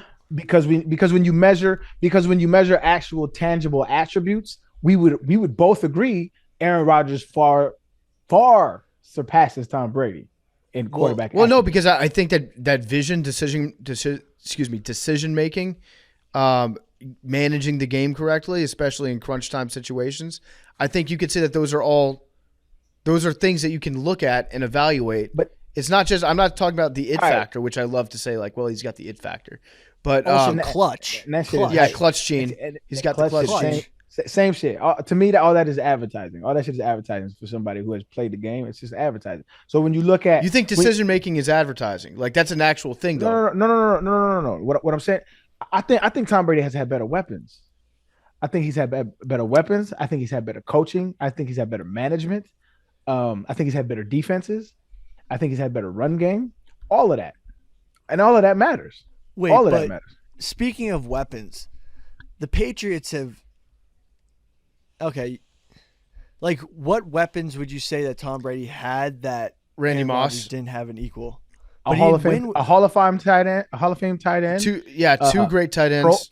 Pro Bowl wide receivers. Judge the art, not the artist. Time after time. James Devlin, one of the best fullbacks to ever play the position. Yeah, he had very solid running backs. Wes Welker, killer O-lineman, and a great defenses. He's had great defense. Julian Edelman, Chad Ochocinco. Remember that? Yeah, that Did he didn't play work for out. the Patriots? He played for the Patriots. I think one season. That was at the end of his. He he had like Brandon Lloyd, bro. Lloyd, I think he had like a 1,300-yard season where it's like Brandon Lloyd was but nasty. and listen, what I'm saying, to say that Tom Brady had weapons, like to the Sperrywear, would be like, you just a hater, you know, whatever. Like, listen, Tom Brady's a great quarterback. Tom Brady's a great quarterback. He is. I cut the games, but I don't think he was the most talented quarterback that this league has seen. I just that's just my opinion. I think quarterbacks have had better arms, better movements. I mean, decision making is a very arbitrary metric. Yeah, but when you make the right decisions all the time, then you can say, okay, this guy understands the game at a level that other guys don't. He doesn't. He's won playoff games where he's thrown 2 or 3 picks. He's won playoff games where he threw for 100 yards. He's won Super Bowls where he threw for 100 yards. So it's like your stats are inflated when you win. You know what I mean? Your stats are inflated. Like Dan Marino, if he won 2 Super Bowls, would be in the conversation as GOAT. Absolutely. 2 or 3 Super Bowls. He would absolutely be in that conversation. But he didn't have the other intangibles on his team. To say that Dan Marino didn't win a Super Bowl because of Dan Marino is wild. 28-3 though. Huh? 28-3. Sorry, Big T. I mean, that was Kyle Shanahan's fault, not anything that Tom Brady did. Yeah, Tom Brady threw a pick 6 in that game. That is another variable right there. That's what I'm saying. And so the history gets flipped in people's minds because of the wins, which, don't get me wrong, they still won. And he did what he had to do at the end of the game, which is another attribute. I agree. I just think that there have been more talented cats. And then what really gets people mad is like Tom Brady's mentioned with the greatest athletes of all time. And then that's when I'm really like, yo, get the fuck out of here, dog. Like, because then how we define an athlete? Because Secretariat. nigga, I seen with my eyes Barry Sanders, and there's No very few comparison. humans on this earth that could do what that man did with his body, fam. And it's just not the same. But when you're talking about this, but this again, like, I'm going off on a tangent. I apologize. But again, when we talking about quarterbacks, they don't play the same sport as everybody else. They play an entirely different sport, especially in this era. But I digress. Chad Kelly, maybe the best quarterback ever to play. Yeah. If we're talking on tangibles. And Zach Wilson, intangibles, can throw the ball crazy places. Again, he made very Y'all not absolutely comparing these cats crazy to Aaron paces, Rodgers, bro. Like, Aaron Rodgers is accurate. He's precise. He has good decision making. He's mobile. If you were to draw a quarterback, it would be Aaron Rodgers, dog. Like, he's just the best quarterback that has ever played this game to me. Tom Brady's taller too. That's a tangible. Is it? Yeah, you can measure that. Okay. But is it okay? Yeah, he's taller, which makes a difference. Actually, eye height makes a difference, not the top of your head. Spread the word. Let's talk about sovereign citizens. Let's do it. True patriots, sovereign citizens. Real quick, please do not add me with your quarterback Tom Brady. Oh no, you've done care. it. You've done it already. I enjoy X.com. I like tweeting. I like seeing what people are talking about. Don't at me. I don't care. I'm not gonna respond to you. I don't care about your Tom Brady take. I promise. You should actually. That might be fun for you though. It might be cathartic for you to spend an afternoon just arguing online against Patriots fans about who's better. I promise. I promise it won't. I promise it won't. You might promise have I fun. don't care. You're not gonna change my mind, and I'm not gonna change yours. Let me ask you this. I think this is an interesting question. Okay. Who was better at their position, Tom Brady or you? Tom Brady. Okay. I was really hoping you'd say you. Nah, but like I That said, would have been a great quote card. Aaron, we play different sports. It is what it is. The argument for Aaron Rodgers is the same argument for you. That's why I love you. I love how you're going at it. But no, football fans do care too much about Super Bowls when it's I would say, the sport where an individual has the second least amount of impact. Quarterback, baseball. The Angels have two of the 5 best players in baseball. They're terrible. Yeah, okay. Like basketball should be judged on championships because one player can damn near win a championship. Well, alone I if take they're that back. good enough. I take that back. Basketball should be judged on championships to a certain extent. Yes, not solely, but I understand that being part of the conversation in a sport where, like, LeBron nearly won a title by himself. Yeah, like when you're talking about top 10, championships are absolutely a factor. Right. But when you're talking about like just the greatest of all time, like Charles Barkley, absolutely one of the greatest 4s of all time. But he played in the Jordan era. You know, there's only so much you can do. It's what it is. Like, but when you start talking about the top 10, yeah, man, like they matter. Yeah, but I said that to say that football fans, I feel like bring that up like more than anybody, particularly about quarterbacks, when there are so many variables that go into winning one football game, let alone an entire season's worth and Super Bowl. Man. Wait, Arian, I want to just pull on this thread a little bit more. Your greatest quarterbacks of all time, Aaron Rodgers, number 1. Is Tom Brady not number 2? Oh shit! I just don't want to misspeak. Let me think. Yeah, take your time. Let me get my dots on. As of right now in this moment, yeah, you know, I haven't sat down and gave it like serious thought on my number 2. We can throw out a couple names. Let's do it. Okay, Peyton Manning. Okay, I would say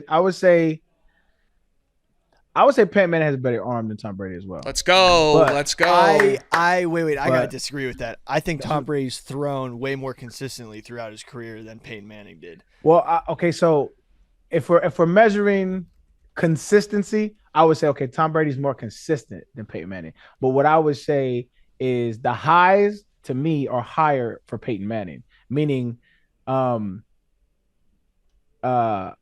what you'd get from Peyton Manning is higher than what you would get from Tom Brady. What about Patrick Mahomes? I think he's more talented than Tom Brady. Absolutely. But we're talking the best quarterbacks of all time. This is what I'm asking you. So What is what I'm saying? I think he has more talent. I think you'd agree with me too that he has more talent than Tom Brady. You wouldn't agree with that? Josh Allen. Yeah. Well, hold on. Let me hold you to that. Yeah. Would you agree with that? I think that Patrick Mahomes has more physical talent than Tom Brady. Yes. Okay. Okay. As long as we're on the same page. Okay. But I know I Josh- just want to get, by your definition, the best quarterbacks to ever play football. Yeah, I mean, a lot more goes into it than just, like you said, a lot more goes into it than just arm strength and arm talent and all of that. A lot more goes into that. But I think when it's all said and done, Patrick Mahomes might be the greatest quarterback of all time. It's possible. If he goes on this trajectory and stops doing commercials. All right, we'll make a graphic card saying Arian Foster's Just don't. greatest Listen, quarterbacks Mac, of all time. Fuck PFT. Number one, No. Aaron Rodgers. I don't- Number two, no. Tom Brady. No. Don't make me no graphic card. Yes. I don't want no graphic card. Do you want to promote the Listen. show or not? You said it. Stand by it. Hey, Don't I'm be a just coward. regular guy with a regular opinion. You're being a talking coward. football with the fellas. No, you're That's not. all. No, I don't you're want not. no problems. I don't You want no played problems. versus bro. both of them. I don't want no problems. Yes. Yes, you- And I've won versus both of them too. Oh, really? Yeah. Yeah. Where I, Oh, yeah, where, the where Letterman I, jacket Where I game. You guys- dominated the you guys game, crushed actually. them. Yeah. Hell yeah. Absolutely. So make Had a that game graphic. winning touchdown against Tom Brady. I had like 120 and 2 tugs. And then against Peyton Manning, I had like 230 and 3 tugs. That Yeah. must have been It's that pretty must have good. been dope. While Pretty good we're game. That is while we're fun. talking about this kind of thing, I have one more that you just brought up, and then we'll do this very quickly. I think touchdowns are very overrated as an individual statistic. I agree. As well. I agree. For Speak on it. for receivers, I'm gonna let, and I'ma more let you than listen. running I'm gonna let backs. you talk, but it's a wild take. So- off top. But go ahead. Go. So Julio Jones, this was always his No. big gripe against him, was that he would have a 40-yard catch to get them into the red zone, then he'd get double teamed and didn't score touchdowns very often. That's a different. That's a different No. claim. Hold on. That's a different claim. Saying having touchdowns is overrated is different from not having touchdowns. Because I agree with you. I am 'Cause Andre saying Johnson the was- latter. Yeah, you're saying not having touchdowns is overrated. I agree with that. But that doesn't mean that getting touchdowns is overrated. No, You gotta get I'm in that not. box, I'm though. not saying that. I'm saying when people have arguments about individual players and they bring up touchdowns all the time, I think that's not necessarily indicative of how good those players are. Agreed, because No. that has to do with like scheme. That has to do with a lot of different factors can be involved in that. Because so for Andre Johnson, for example, right? To me, he's one of the greatest wide receivers I've ever played the game. But his touchdowns aren't like super big because when they got in the red zone, they really didn't have the quarterbacks and they didn't really throw a fade like that. You know what I mean? So he didn't have a lot of that action. And so his touchdowns suffer in that category. But he was absolutely one of the best wide receivers ever played the game. I agree with you. Yeah, 100%. like 2015, Julio Jones had 1,900 yards and 8 touchdowns. Yep. I But agree. I'm with you. I feel like touchdowns are indicative of route running in a smaller space almost. No. But Reds, like, think about route running in the red zone. But again, it has to do with scheme. It has to do with who else. Like, hold on, who was Julio Jones's running back during that tenure? 2015 was that? And what was his scheme? Devontae was that Todd Freeman? Gurley? Is that too late for Michael Turner? Turner was gone after like 12 or 13. I think that was Devontae Freeman's rookie year. And what did he have? Hold please. That would be interesting. I guarantee they got it somehow, some way. And I don't think that's an indictment on Julio Jones's route running because he was a really good route runner. I think that's Devontae just an Freeman had 11 touchdowns in 2015. That's what I'm saying. That's a scheme thing. They would rather punch it in rather than give him the fade or whatever the case may be. Right. That is not an indictment on Julio Jones. So- What that's saying is, if you have 1,900 yards and 8 touchdowns, that means you got it on your own. You didn't get no help from your coaches. Following Like that a lot logic, of the times, though, like I was mad as fuck one time. We was playing the Raiders, and I had like a 20-yard run, and then like I don't know, like a 60-yard run, and they called me down at the 1-yard line, and then they dialed up this play for J.J. Watt to score like some tight end slip screen where they faked it to me, and I was like, good American come on, touchdown. cuz, I put it in good old America. Like I put us here, like you know what I'm saying. At the end of the day, I don't give a fuck about shit like that. But like that shit matters, like in a real sense, right? Like all the jokes aside, when you talk about like contracts getting brought up, And when you talk about like money getting on the table and you banging for your spot to get paid, they absolutely have your stats pulled up. Absolutely. And so when you say, okay, you had 1,900 yards or you had 1,400 yards, but you only had 8 touchdowns, you know what I'm saying? That productivity is actually thrown in the pool as to how much they should justify to pay you. So like, whereas like arbitrarily, it doesn't really, like it doesn't affect me as a human being. I'm not like mad at it on something like, man, fuck that shit. But at the end of the day, like realistically, it has real implications through player contracts. Like that's a real thing. But hold on, conversation. But I understand what you're saying, Vic T. I'm with you 1,000% on that. I think touchdowns are overrated for running backs. How about that? Nope. Well, you just derisively even said Julio Jones could get like an 80-yard catch, and then they give it to somebody else to punch it in. You just punch the ball in. But just punch the ball in is there. So I think so. Like when you measure with running backs, right? So another stat that I think is overrated is yards per carry.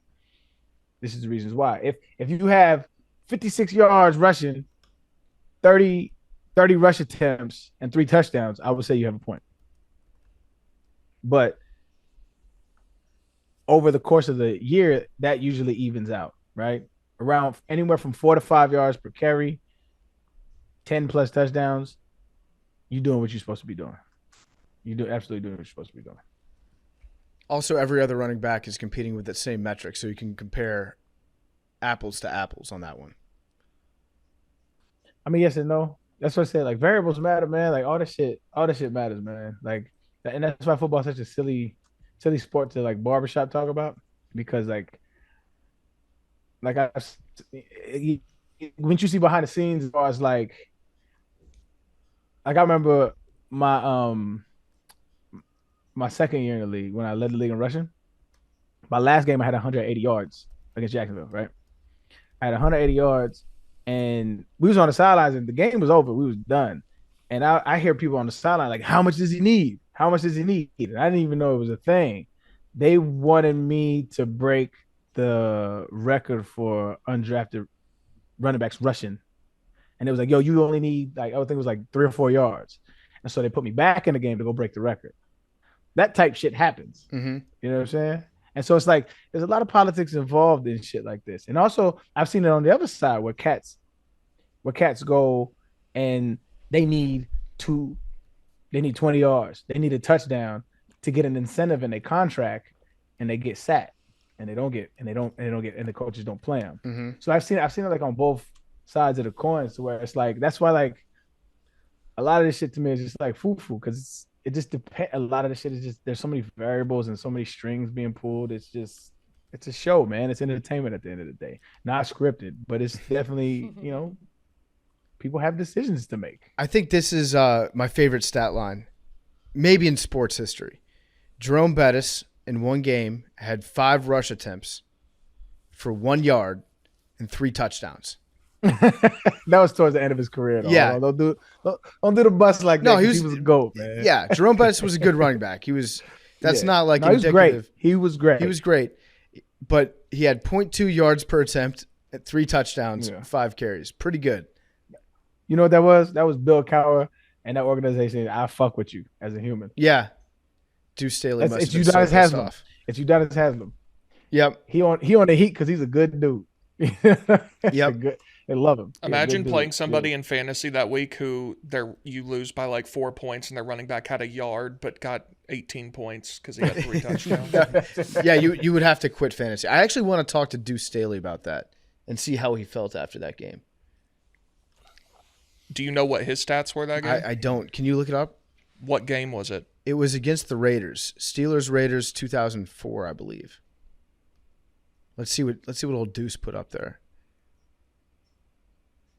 Then we're going to get into sovereign citizens. I love these guys. Deuce Staley had 24 carries for 91 yards. Yeah, and no touchdowns, right? Correct. Yeah, I would be pissed off after that. Damn. Very upset. But again, so that's why YPC to me is overrated. You'll have cats who aren't short yardage backs. I'm not saying Deuce Staley wasn't, but I'm saying like in general, you'll have like your long hitters, but you'll have cats who like in between the tackles when it's 3rd and 1, 4th and 1, 3rd and 2. They just not built like that. They won't get those carries. They'll bring somebody else in. Yeah. And then that dude will have a 3-yard carry average, 4-yard carry average. Because they're always getting the ball when there's 8-9 men in the box. Mhm. But the other cat, he's getting the ball when there's 5-6 men in the box, dime, nickel defenses, and you getting off tackle runs and shotgun. You Yep. know what I mean?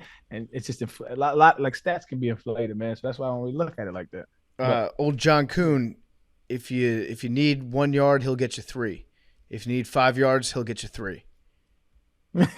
It's a fullback for Packers, wasn't it? Yeah. He ended his career with a perfect 3.0 yards per carry too. Love That's it. exactly what you want out of your fullback position. All right, sovereign citizens, guys. I found a great resource for sovereign citizens, and if you're not familiar with who they are, you can find endless amounts of online content of sovereign citizens arguing with police officers, arguing in court, basically saying that they're not subject to the laws of the United States. They're subject to common law, using all the technicalities in the world to get off of things from not having a license plate on the back of their car to the most recent guy in that tragic case on the Christmas Day parade where he drove into a crowd and killed people. And that content and his trial is all over YouTube right now. Dog, I've watched almost all of that trial footage. I start off by saying it's sad that people lost their lives. Like that's never a good thing. But it might be some of the most entertaining shit in the world watching him argue with that judge who had the patience of Job. Yes. Bro. Oh my gosh, shout out to that judge. But it is so funny watching him and her interact. Like, I recommend it. Again, very sad situation. I will not downplay the, impact of that. But my God, is that shit funny. He refused to admit that his name, that he was his name. He wouldn't respond to it. Yeah, that's not me. I didn't realize how dangerous. Is that a lawful order? Yeah. Is that a lawful law? I want to speak to your supervisor. Yeah, that guy's crazy. I wonder how he's doing in prison. Yeah, he's definitely rotten. I didn't realize how dangerous these guys were. So law enforcement, there was a survey amongst them of who the greatest threat to their safety was out of a couple of groups from like the Southern Poverty Law Center. Number one was sovereign citizens over Islamic extremism, over white nationalists, over militias and shit. It was, I was like, what the fuck? Like, and then I found all these training videos from different law enforcement agencies to be distributed amongst cops that like educate you on the terminology they'll try to use so you can spot them before something bad happens. And like, there's been so many instances of these guys like killing people. Yeah, and also I think if you were to ask police officers, they'd probably answer that first because they're by far the most annoying people that they have to deal with on the job. Like you can't. There's no way to reason with them or interact with sovereign citizens. They just kind of like stonewall you. So cops probably hate them for that reason too. I looked up. I did some research here and I found a great resource, and it's awesome because it's a paper that was from a UNC government class. And it says at the end, this paper may be used for educational purposes without permission. So I don't need your permission. Okay. It's from UNC Chapel Hill, and it was written up as kind of like a training guide for law enforcement because for a long time they didn't educate officers on how to deal with sovereign citizens. But I'm going to read from that real quick. A sovereign citizen is a catch-all phrase referring to a variety of anti-government individuals and groups who share some common beliefs and behaviors. The organizations to which many sovereign citizens belong have a variety of names: the Moorish Nation, the Aware Group, the Washita Nation, the North Carolina American Republic, the Republic of the United States of America. The same views may be embraced by Freemen on the Land, Sons of Liberty, and the Arian Nation. Many sovereign citizens may not affiliate with any of those groups. In one way or another, though, all sovereign citizens, whether tied to an organization or not, adhere to a view that the existing American governmental structure, including the courts and law enforcement, is illegitimate, and that they, the sovereign citizens, retain an individual common law identity exempting them from the authority of those fraudulent government institutions. Basically saying, I'm not a part of your game. I happen to live here. I'm just a traveler. I'm my own person. I'm not subject to your laws. And the crazy thing is, like, sometimes they're able to argue it, and sometimes they end up winning in court. But basically, it's a bunch of people that hate getting traffic tickets and then love to document their different strategies and uses to get out of getting traffic tickets. I'm from my research, I saw that there was 3 different types of sovereign citizens. Constitutionally sovereign citizens, which are saying that only the law is constitutional. So because like traffic tickets aren't in the Constitution, police stuff isn't in the Constitution, all this stuff, like if it's not in the Constitution, it doesn't mean shit. An originalist, I can respect that. Yeah. Then there's religiously sovereign guys who are like, if it's not in the Bible, it doesn't mean shit. Like I only obey religious laws. And then there's diplomatic sovereigns, which I kind of like. I mean, they're dangerous people, but out of all the concepts, just saying that you're a foreign national is like hilarious. Like saying you're part of a different native or whatever nation that they identify with, be it like a Native American nation or an original peoples type thing, or saying like I'm a original Israelite, like some weird affiliation, and then just saying I'm a foreign national, I have diplomatic immunity. That's my favorite. Just like that. Walking into something like rob a bank, I have diplomatic immunity. Yeah.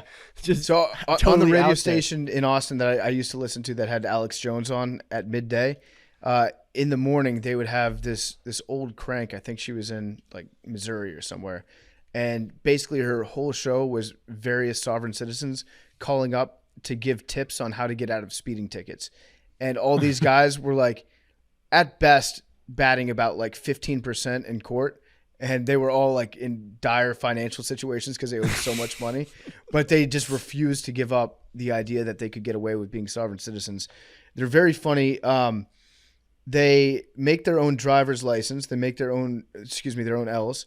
They create their own vehicle tags. So you might see pictures, or maybe you've seen a car driving down the street before, and the license plate, instead of saying the state that you're in and a bunch of numbers, it just says private traveler on it. So they make their own license plates, which is just a blinking red sign to get pulled over. It's like if they really didn't want to have to deal with police officers in their day-to-day lives, there's a very easy way to reduce the number of encounters that you have with a cop if you're a sovereign citizen, and that's just to pay $50 or whatever and get a license plate. No, I disagree with you though. Those are the guys that actually mean it. Yeah, like true. If you're getting an Illinois license plate and driving around with that, you're not a sovereign citizen. You're not committed to the game. You're playing their game. Yeah. And then on the off chance you get in trouble, then you pull that card. The guys running around with personal traveler, they believe this shit. Do you think that they like getting pulled over because they get to create content out of it? I think that a lot of probably some of them. Yeah, they're looking for some stimulation. They're looking for an argument. Their belief system is pretty ridiculous. They believe that you have 2 selves. You have your flesh and blood self and a straw man, which is created when you're born, and it's created by getting a birth certificate.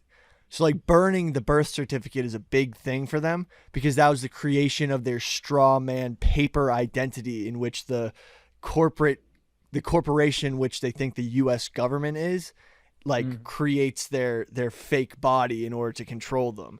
And like in order to really be free, you have to destroy all paperwork related to your identification, like Social Security, your birth certificate, but also you can never get a document that solidifies you are a person in the face of the government, because that means then you're not like a real free person. It's a wild belief system. I kind of follow that logic a little bit though. So I was gonna say, okay, talk that shit, because I was gonna say too, this is it's very libertarian, so it's right up Big T and you, Billy. It's right up y'all lane. I was saying like, hey, having no laws, like fuck the law type feeling, but the origins of this whole movement have a pretty dark place. But okay, so you're born, you're a person, right? I don't know if that they probably don't use the word person, but you're born and you're a being. And all the laws that you have to abide by come from a contract that you have to enter into at some point with the government. And part of that contract is you get some advantages, you get things built for you, you get services, you get the fire department come to your house if it catches on fire, you get police if you need security in some places, there's certain things that you get schools. You pay for all those things, by the way. Yeah, but it's part of the contract that you enter into as a citizen of that country. They also say I don't think that once you get the birth certificate, once you're in the system, you shouldn't be allowed to burn it. You're part of the system. If your parents never give you a birth certificate, yeah, I'm down with that. You can be a sovereign citizen if your parents are so ride or die that they're like, we're not giving a birth certificate to our child. Well, so that's what I was going to say is to play devil's advocate, I find most of this ridiculous, but I do think there's an interesting angle too. You're born. you have to. Yeah, you have to. You're born. You are immediately assigned a literal number that's tied to your name for your entire life that basically puts you in the system. And you have no recourse to like, it's not like you're born and then when you're 18, they're like, okay, you've experienced things. Do you want to, you can continue and you can pay taxes and you can get all this stuff. Or you can choose to like, you can go somewhere where the sovereign citizens live, or you can do whatever. There's none of that. It's from the day you're born. It's you're in the system and that's it. So there's not even really an option to. Yeah. Well, the thing is, a lot of these people who believe this stuff make sure that their kids are born outside of the hospital system and like indoctrinate their children. And I saw a crazy fucking video, and the best way to sum up how indoctrinated these people get their kids is in West Arkansas. 2 police officers pull over one of these sovereign citizens. The guy's giving him the whole runaround, giving him, like, a lot of them will give them handfuls of documents and be like, are you a peace officer or police officer? Like, I'm a willful traveler. Give him the whole runaround. And the guy, they take the father out of the vehicle, and the kid pulls a fucking AK-47 from the back seat and sprays both officers. And what are the you two of them watching? I'm researching sovereign citizens. They're a very dangerous group. And What this website kid probably was that grew on? Up, this was on YouTube in an officer training video. I've actually And- seen this before. It's like a pretty famous case. Yeah, it is. It's shocking, but in 2010. And like, this kid's been born out of the system. He's been indoctrinated, and he probably looked 12 years old, pulls an AK-47 out while his dad's getting detained and searched, and literally sprays both officers. Like, what? Like, that's just crazy about how like off the grid these guys are. That has nothing to do with off the grid, dog. That is mental issues. When a 12-year-old like thinks it's okay to shoot 2 police officers because their fathers indoctrinated them from a young age that they're enemies. That's a mental. Yes, there's a mental problem going on there. Yeah, started with the father. Yeah, but they say, what is it? So, in the Declaration of Independence, it says governments are instituted among men, deriving their powers from the consent of the governed. And so they take that phrase from the Declaration of Independence and they say, if I don't give consent, then you don't have no right to govern me. So that's like their basic argument. And these, if anybody's ever seen, so there's mad YouTube videos of these. It's like watching a train wreck. I have watched hours of compilations before researching this show of sovereign citizens, and it is just some of the most funny stuff in the world. Because to think, so like to Big T's point, right? Like I get the notion of like entering into this shit, and I didn't have a choice in this, right? Like I get that notion, but like once you kind of understand how the world works, like you don't have a choice. This is the way the world works. Just like you don't have a choice if you want to eat or not. It was laid out before you that you have to consume energy. It just is what it is. That's how life works. And in order they want to change the system so radically in the most hilarious way that it is just pure entertainment. Look at these people, and it's fun. And it's sad in some cases because they take it to the extreme of like killing people and shit.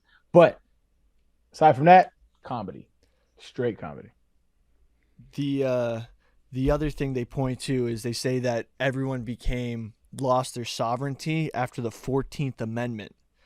That was another big one because in it in the 14th Amendment, they say all persons born or naturalized in the United States and subject to the jurisdiction thereof are citizens of the United States and of the states wherein they reside. Whereas before they thought they were just citizens of the states, but the 14th Amendment made them citizens of the United States, a federal system, which they weren't before.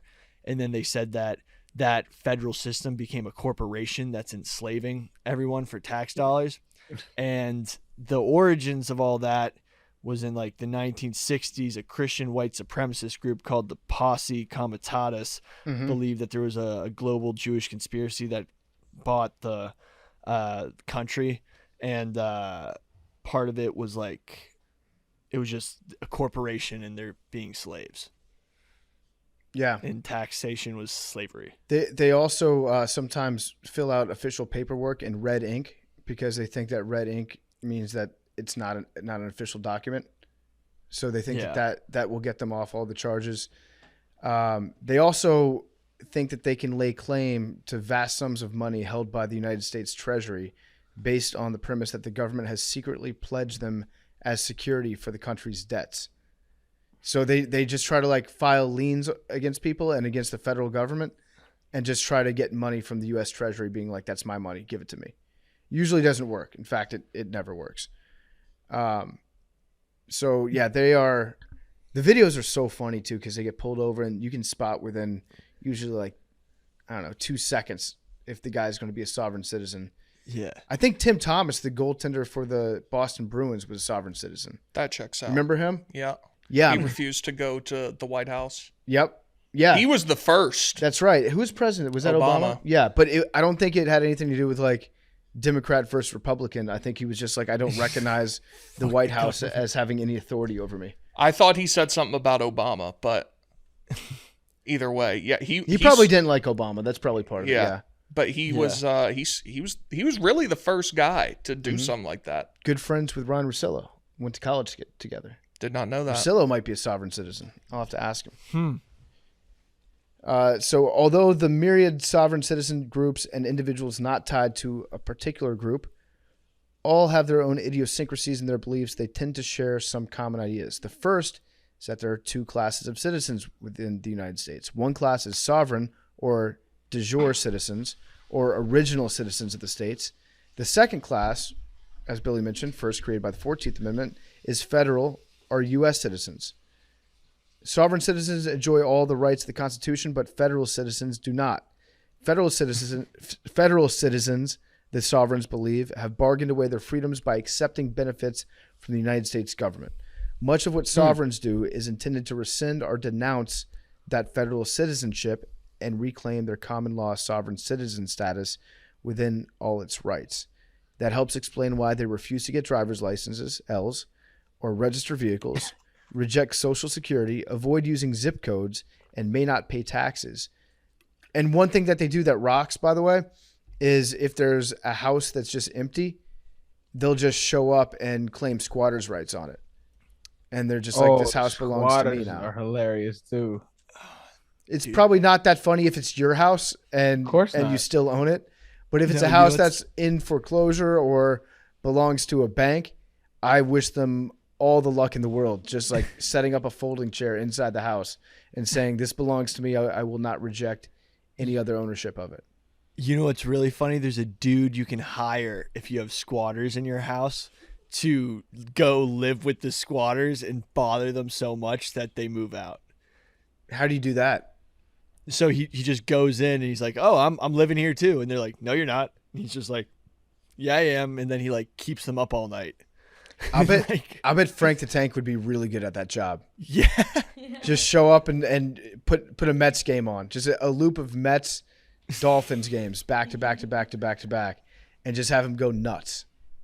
But low key, like that is the libertarian dream world, and why libertarians are hilarious to me. Me and Billy kind of had a conversation about this earlier, but like in a libertarian worldview, that is the outcome. The outcome is I'm in this house, it's mine now, and somebody else saying no, it's not, and that's how it parses out. That's how it parses out. But that is That is the dream world of the libertarian. No government overreach.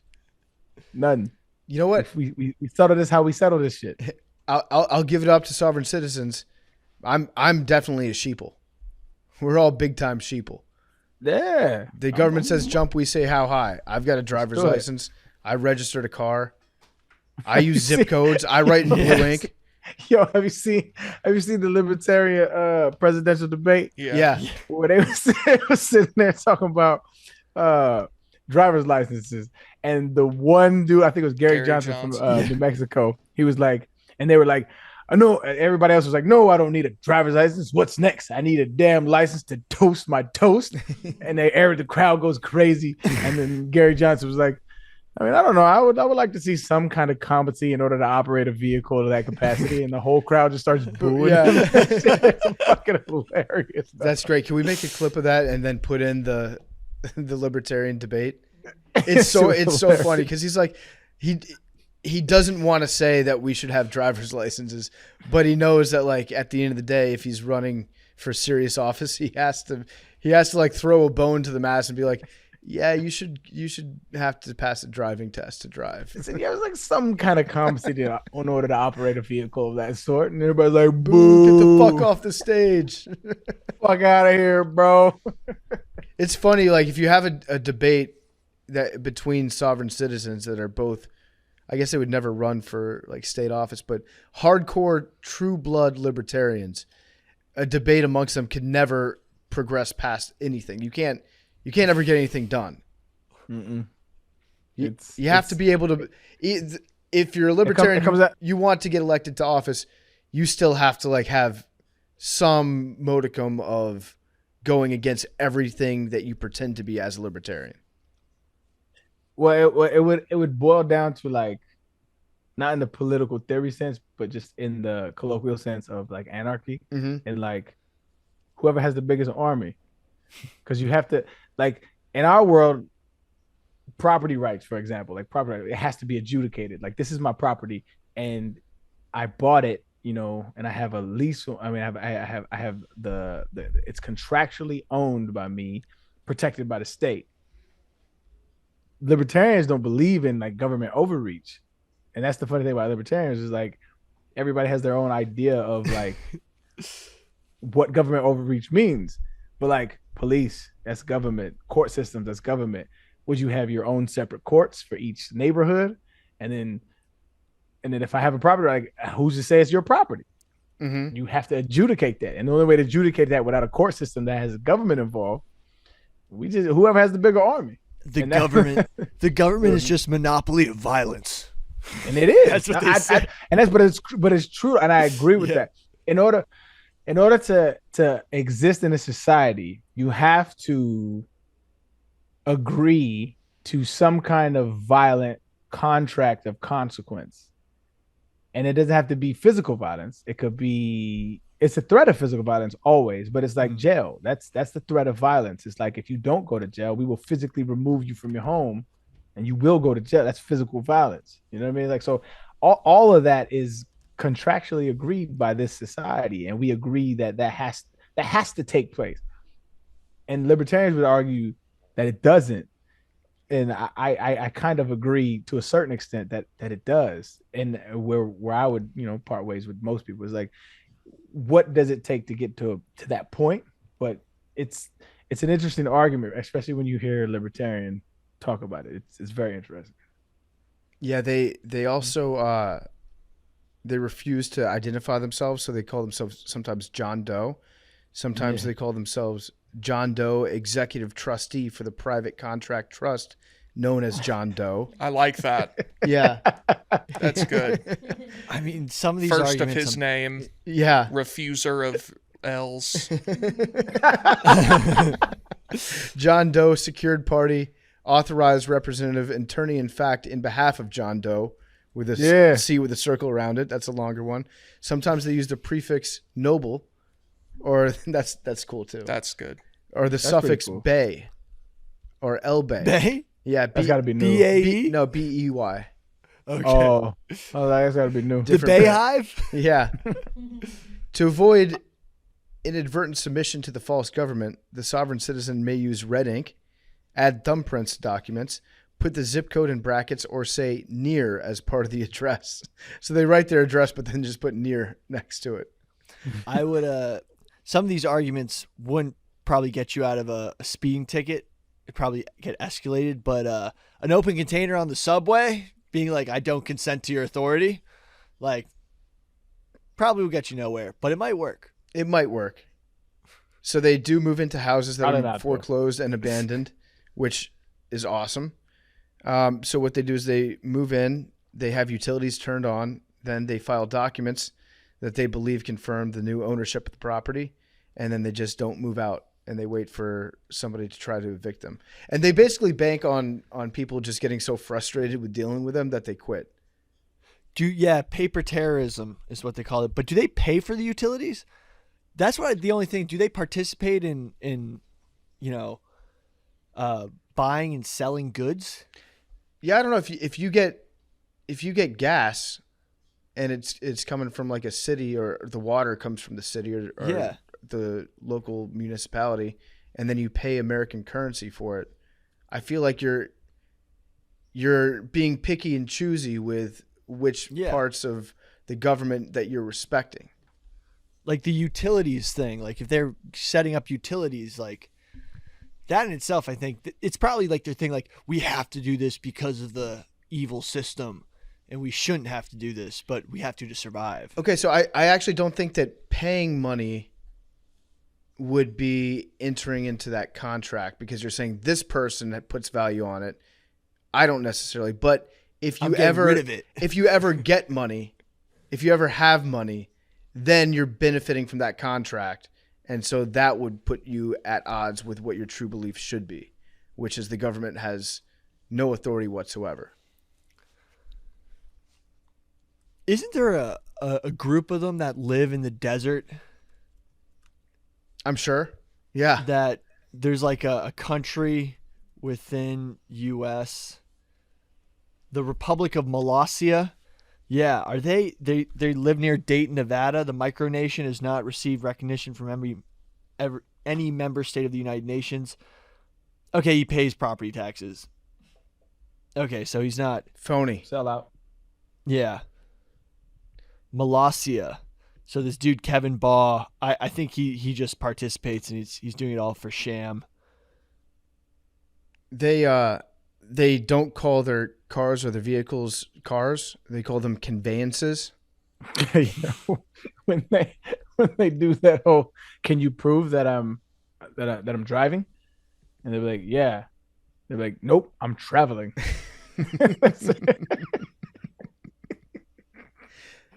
James Harden might be a sovereign citizen. That was a cheap shot. I That was a kind good of one, respect just trying shit that like a 6-year-old would do on like the government. Yeah. Just being like, nah. See what sticks. I don't agree to that premise, so it's a non-starter. No, that Big T, you put it elegantly and succinctly. They just say nuh-uh to everything. Yeah. Nuh-uh. Nuh-uh. You were born in the U.S. Nuh-uh. And eventually It says you. yeah, if you just keep hearing nuh-uh over and over again, What do you do? A lot of adults are just like, give him what he wants. Exactly. Give him some chocolate. Those are the times that they walk free and they get and then they make a YouTube channel saying this is how you do it. Yeah. I'm King Baby. I'm King Boss Baby. Yeah. Like obviously on the scale of a murder trial that what was that guy's name? I forget the guy's Daryl name. Brooks, was that? Yeah, his name? that sounds right. Yeah. Yeah. Like obviously on that scale, that's going to do nothing for you. But if it's a $50 traffic ticket and you go to court to fight it and you say all this nonsense and they're like, dude, okay, like we have serious shit to do. Like just leave. Yeah. I think those are the cases that they win because they don't have any legal ground of what the fuck they talking about. But like, they're definitely, I gotta be times when the judge is like, whatever, dog. Yeah. $20 ticket waived. Go. Hey, open container might be the ticket out. You know who's a famous sovereign citizen? Who? Wesley Snipes. No, not Blade, bro. Yeah, because you remember Wesley Snipes meme. yeah, Wesley Snipes. he went. No, he's not. Is he really? That's why he went to prison for tax evasion. He filed a fake tax refund claim of $4 million for the year 1996. He basically thought it was his right to just claim a refund for $4 million from the government. Hell yeah. And he filed a false amended return, including a false tax refund claim of over $7.3 million for the year 1997. So that put him on the radar. Yes, that put him on the radar. Oh he my used a God. protester theory called the 861 argument, which is an argument that the domestic income of U.S. citizens and residents is not taxable. He basically said nuh-uh to taxes. I'm down so far. The government also charged that Snipes sent 3 worthless, fictitious bills of exchange for $14 million to the IRS. So he tried to like counterfeit check or counterfeit pay That's off probably not a great idea. the IRS. Jeez.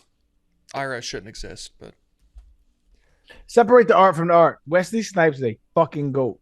Give him his flowers. He's amazing. Legend. Yep. That shit's crazy, but fucking legend, bro. Great actor. I like how some of them make their own driver's licenses too. That's cool. But that's just like giving in to the system, though. If you're really about it, no else. Yeah, no else. So they put brackets around their zip code. They ask a police officer, "Where is your oath of office?" when they get pulled over. I don't know what that means. We talked about the use of near with zip code. They say that they're not traveling in a commercial capacity. They, the straw man, we talked about that a little bit. They call What does themselves that mean, freemen. not traveling in a commercial capacity? They said they're traveling in a personal capacity, just basically saying, like, I'm not traveling, making money that would then enter them into the contract with the U.S. government. Got it. They're just traveling to get from point A to point B as a free citizen, Not which is their engaging right. in commerce. Not engaging in commerce. Yeah. Oh, they also love to try to get out of any charges if they're on trial and in a courtroom. Billy's like stretching out his hamstring. I don't know What what's the going on. fuck are you doing, I'm bro? cramping. It's been a long podcast. It's hotter than hell in half Sorry, of I'm Georgia in trying. here, too. It is. If they're in a court of law, they'll point to the flag and they'll say, that flag has gold fringe on it. Therefore, I don't have to respect it. Because a gold fringe flag, in their mind, denotes a military tribunal. So Totally. gold fringe, not legitimate whatsoever. Keep all I these in met- mind. I met a dude that told me that there's a gold fringe on every courthouse flag in America because America's secretly in bankruptcy. What does that mean? I don't know. I researched it. Turns out it's wrong. But he was like, it's because America's in bankruptcy and we've been under martial law because of it. And then I realized he was a kook. Oh, what gave it away? He was making some good points. No, I'm kidding. They file a lot of lawsuits against individuals, government agencies. They also file liens against public officials. So they basically just like secretly file a lien against, I don't know, a mayor. And then the mayor doesn't find out until maybe he's running a credit check at some point in the future, trying to buy a house. And they're like, wait, you have a lien against you by this one guy that's pissed off at you. And then they have to go through a court of law to try to get that lien removed. They're just really sneaky people. I would have to imagine vast majority of sovereign citizens are guys, right? Probably not a whole lot of ladies that are sovereign I citizens. saw some. I've seen some too. I've seen some. I mean, there's a much easier way to get out of a speeding ticket if you're a girl than all this. You just pretend to cry. I would like to see some stats on that because I do agree with you. But Yeah. It's got to be like 70, 30, 60, 40. Yeah. Of getting out of tickets? Yeah. Oh, I bet I it's have way to more than that. No, but I have to Huh? say some of the funniest Yeah. police interaction videos are woman on woman. Female officer, female person Yeah. pulled over. I love and those videos too. Yeah, because then the female officer's like, fuck you, bitch. And the person driving's like, I usually get out of all my tickets. And it's so funny. Yeah. I would guess of times where an officer is intending to give someone a ticket and ends up not doing it, it's 85 or 90% Yeah. female. Yeah, I'd probably agree with that. I'm all right. What can you do as a dude if a cop is like, planning on giving you a ticket? What can you do to get out of it? You can have a card that says that you donate to like a police officer fund. That PBA. is true. You can pull that one. You can, But in that case, you hand that to them with your license, and they're not intending on giving you a ticket from the jump. that's true. I used to have one of those stickers that was on the front of my truck in Texas because I had a friend who was dating somebody that worked for like a lobbyist group for police officers. And so she gave out to all of her friends these little stickers. And so we put them on our cars. And one time a cop pulled me over in front of my house. And he was like, yeah, your registration's 6 months expired. And I was like, yeah, sorry, I just haven't gotten to the DMV. He's like, the DMV's directly across the street from you. And he pointed across the street from my house. And that's the entrance to the DMV. And I was like, yeah, just haven't made it out there yet. What do you want me to say? And then he sees the sticker. He's like, where'd you get that sticker? And I was like, I donated a bunch of money. And he was like, go to the DMV. And he just let me off. So that works. That works sometimes. But unless you have a really good excuse, maybe you're a professional athlete driving a car and the guy roots for your team and recognizes you. Now that I hadn't considered, but even that's a very small percentage. It's Arian privilege. Yeah. I think, girl. That's happened to me 3 or 4 times actually. That's pretty cool. It did happen to me one time, actually. We were driving our old Vanny Woodhead. Me and Big Cat and Hank were driving it from Philadelphia back up 95. And I don't know if we were speeding or the car was just basically a piece of shit. Maybe one of the taillights didn't work. Probably both of them didn't work, actually, now that I think about it. And it was at night. And a cop pulls us over. And he was like, yeah, your taillights are out. And gave us this like big warning. And then he sent us on our way again. And we're like, wow, that was a close one. And we go out and then he turns his lights on again. So we get back onto 95 and he speeds up, catches us. We pull over. And then after we pulled over the second time, he turned his lights off and then came up and walked up to the car and was just like, hey guys, my camera was recording back then at that first stop. So I couldn't say anything, but just want to say I'm a big fan of the podcast. And so, yeah, get home safe. And That's so we're awesome. like, okay, yeah, we'll take that. We'll take that. Love that. That's fun. Love that. But yeah, sovereign citizens are very funny people, very annoying people. I guess sometimes dangerous too.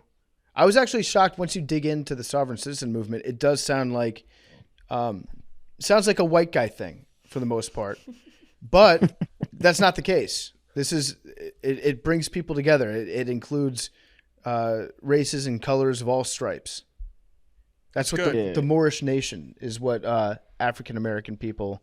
Or there's a large set of African American people in the United States that will say that they're in the Moorish nation, which implies that they're not citizens of the United States. They shut down a freeway in Boston a couple years ago too, to raise awareness. They're the ones that fall under diplomatic immunity. Okay, They're the ones who look for diplomatic sovereignty. This is a separate conversation, but people who block traffic to do some sort of protest, I'm sure. Most people are against mandatory minimums at this point, particularly for drug offenses, things like that. I am pro mandatory minimums for people who stop traffic. Yeah, That's a bad take. it depends on what the cause is. I don't know. I don't think so. I think it's like, Yeah. Well, no, it would depend on what the cause was, right? There's things that you would be angry enough about that you would stop traffic for. I think we got to put a stop to that. People are getting way too, it's become a thing too much. If they decided to arrest everybody in the state of Tennessee. Now hold on. Well, we have bigger problems than that at this point. Hold on. Let's explore this a little deeper. You're thinking in protest, or what about Yeah, like? he said in protest. Yes. He's in protest, right? Okay, so let's explore this because that is your First Amendment right as an American citizen. Now, I assume you're pro-Constitution. You have a right to protest peacefully within reason. Like, Is that part of the Constitution? Does it say within reason? Yeah, I don't think reason is not in the I'm sticking to you block traffic 6 months. I know that's antithetical to the If Constitution. you shut down a highway, 6 months. I know what Big T's saying, which is if you have some place to be, it's important. and somebody is stopping traffic, you hate that person. You are so mad at them. Their cause usually doesn't matter to you if you have a place that you have to get to at that moment. Now, Big T, I would also say though that there are things that you would probably shut down traffic for. Ride that fence, PFC. I don't think so. Well, I mean, Big T's ride that like a cow. What's that cowgirl machine? Ride that shit. But you know what Like I'm a saying, mechanical Arian? bull. Mechanical bull. Ride that fence like a mechanical bull, PFT. Ride that. You don't sit there and tell me with a straight face that you would not be extremely pissed off at somebody that's blocking traffic if you had a very important place that you had to get to. Listen, bro. Road rage is my one thing that I am not. I think it's all hilarious. He doesn't have anywhere to be. Like barring like if I understand in an extreme low percentage case that like somebody is being rushed to the hospital in an ambulance and there's no way to get through because of that, I would say you have a point.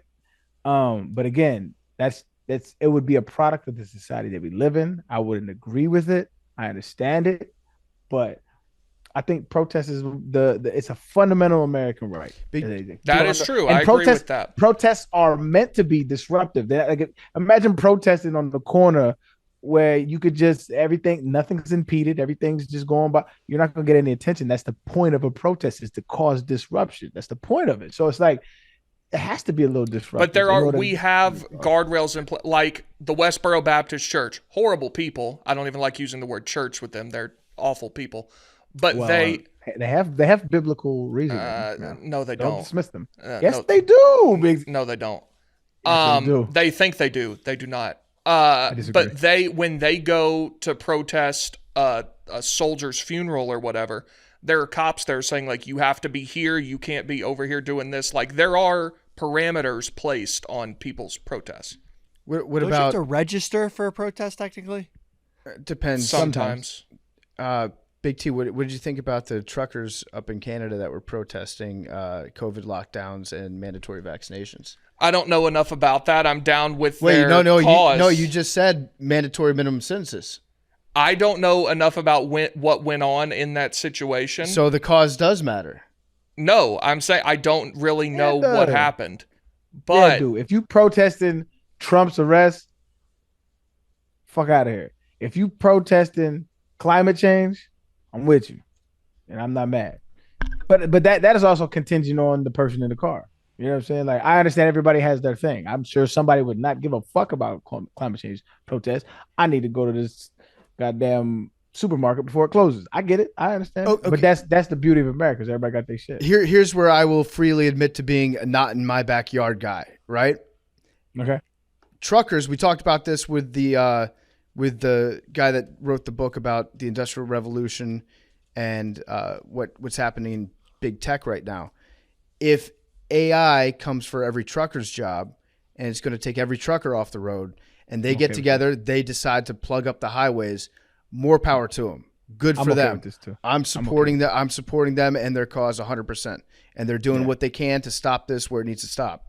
However, if I happen to be on the highway when that's happening, I'm like, get the fuck out of here. So you're against it then? Move your truck. No, that's where I'm saying not in my backyard, where it's like not on my highway that I'm currently driving okay, on. so the whatever only that way, acronym is, like I'm going to be pissed off. The only way to ensure it doesn't happen to you is that it doesn't happen. What do you mean? Well, if you're saying I'm in favor of this as long as it doesn't happen to me, the only way to ensure that it doesn't happen to you is by making sure it doesn't happen at all. No, I just hope that I'm lucky and I'm not on the road at that time. You support the conquest. You just don't want to be involved in it. I just don't want to be personally inconvenienced, if I'm being honest. That's what I'm saying. Yes. That's what I'm saying. You're saying the exact same thing I am. But I'm not saying put them in jail. I'm not saying mandatory minimums. No, jail. I've come to 3 months, not 6. 6 is a lot. 3 months. No, I mean, I think you can hold those two thoughts in your head at the same time, where you support the cause, but at the same time, you're very pissed off that you're personally inconvenienced. I mean, that's the ultimate liberal thing. I'm down with this as long as it doesn't happen to me. I don't know that if that's liberal or conservative. We love migrants until they come to our town. I do. I grew up in a town filled with migrants. That's good. Yeah, it was wonderful. It was a great childhood. Eric Adams isn't doing a good job on that right now. Arian, if you have to like pick up your daughter somewhere, right? Mm-hmm. And she's like by herself. She called you. She's like, hey, come pick me up. I have no way to get home. You have to drive 30 minutes to pick her up. And there's a protest going on the street. It's getting dark outside. Maybe she's like, I don't know, in an area that's not that safe. You would be very pissed off about any sort of blockade of traffic, no matter what the cause is, right? Yeah, but it wouldn't, like, I contextualize it. It's not something like I'm just mad in general. Like I'm upset that the protest happened at that particular moment, a particular time. Yes. I don't think that people should not be able to protest. I didn't I say think that. blocking traffic in general, I think, is illegal. But again, protesting is supposed to be disruptive. You're supposed to ruffle feathers. So I get it. That's your right. And I'm in this country, so I understand driving down the freeway is not a guarantee. Driving is a privilege, not a right, as sovereign citizens find out on the daily. And so that comes with it. So like if that case is if that happens to be the case, I'm not happy. I'm like, God damn, I gotta go. Right. But like it is what it. There's nothing I could do about it. Like I'm very like that's why I don't get road rage. Right. My famous road rage line comes from Lil Wayne. Right. Lil Wayne, and I implore everybody to take this stance when it comes to road rage. He has a verse, right? So little background and context to the verse, and it's amazing, by the way. He has a song called "I Like That," right? Where he explores like all of his like beefs with people, and one of his beefs with people was he used to be a part of a group called the Hot Boys, Juvenile, Lil Turk, Manny BG. Fresh. Yep. And so he all of them kind of turned against Baby, and they all left, right? And one of the things Turk dissed him. Turk dissed Wayne, and they was all like brothers, like they was all brothers, and Turk dissed him. And so I'm gonna wrap this up, but it's very dope, and I took this, it's a saying that I live by. So Turk dissed him, and that hurt Lil Wayne, right? Now Turk's in jail, and Lil Wayne comes out with a song, and he says, I have my own lawyer working on Turk's case after I heard him dissing me on the mixtape, because he's locked up and I'm free. He got a lot more to worry about than me. I ain't tripping. That's just some of the realest shit ever spoken. And that's my approach to like road rage. If you mad as fuck and you cutting me off and you honking me, but you got a lot more to worry about than me, man. I ain't tripping. If I'm holding up in traffic and nigga, your life is that, man, you got a lot more to worry about than me. I'm chilling, bro. That's very zen. It's fire. I love that line. It's one of my favorite lines of all time. I like it too. I think if I'm being honest, and I was in a situation where like the aforementioned example of the truckers, I would be like, damn, this sucks that it happened when I was on the road. And then I'd just think to myself like, well, good for them. I guess this is just kind of the price that I'm going to have to pay right now. I wouldn't. You'd be chill. I would be pretty chill about it. But again, I want to be clear. I really hope that if and when they decide to do that, I happen to not be on the road at that time, because it would personally suck. Also agree. I would not be like, hey, next protest, I hope I'm front line in the traffic, dog, because I don't want to go anywhere. Yeah. No, I agree with you. I agree. So I guess that's a yes in my backyard, but I will complain on social media about it and probably whine for like 5 hours. I probably won't do that. I kind of love seeing like the protester fails. Like, did you see some of the Just Stop Oil people glued themselves to a truck? Those are the people I'm talking about. I know, but it wasn't an oil truck. It was a cooking oil truck. Mm-hmm. It's close. Well, they like glued their hands to the road. Yeah. And the cops ripped them up and took them to jail. The truck driver is like getting interviewed by the news, and he's like, what are they it was in Europe, and he's like, what are they doing? And the one's like, oh, they're protesting oil. And he starts dying laughing. He goes, it's a cooking oil truck. And it was the funniest thing ever. Bro, please send me that clip. Oh, that's actually funny. I was dying. I also do feel for like if you're a worker and you're on the job and you're just trying to run out the clock on your day and get home, and somebody glues themselves to the highway in front of you and you can't get home at the end of like a long day. Yeah, that sucks. Of course, I empathize with those people. I get it. I really get it. And to every protest, right? So Big T, I'm sure you've witnessed a protest where you're like, absolutely, man, stand your ground. PFT, everybody has had a protest where they looked at it and was like, do your shit. I'm with you. I stand in solidarity, brother. But for every protest, there's opposition saying, get over yourself. Get the fuck over it, right? And that is what protests are about. Or else there wouldn't be a protest in general. Mm-hmm. And so like there's always going to be opposition to protest. And the opposition to protest is never like, yeah, I see you, but nah. The opposition is always like, get the fuck up, bro. What are you doing? It's always like that. Well, in conclusion, I think that sovereign citizens make a lot of really interesting, hilarious points. And I'm thankful for the content that they provide us online. Godspeed. Good luck. In most of the things that you do, not the bad stuff, but just like getting out of a parking ticket, that's funny. I'm with that. Hey, get out of all the tickets you can, dog. Yep. All right. Well, that does it for this week's Macrodosing. This is a good episode, guys. Covered a lot of topics. Biggest takeaway, Arian thinks that Tom Brady sucks. Come on, cuz. See, there you go. Now you got a Sperry Wares in my fucking mention again. Just try getting into it. Just try arguing for 3 hours online about Tom Brady and Aaron Rodgers. Rodgers. Get into some dude who played JV basketball about Tom Brady's efficiency. I'm not doing it. Just about his greatness. Actually, I'm not doing that either. I'm gonna stick Hank on you.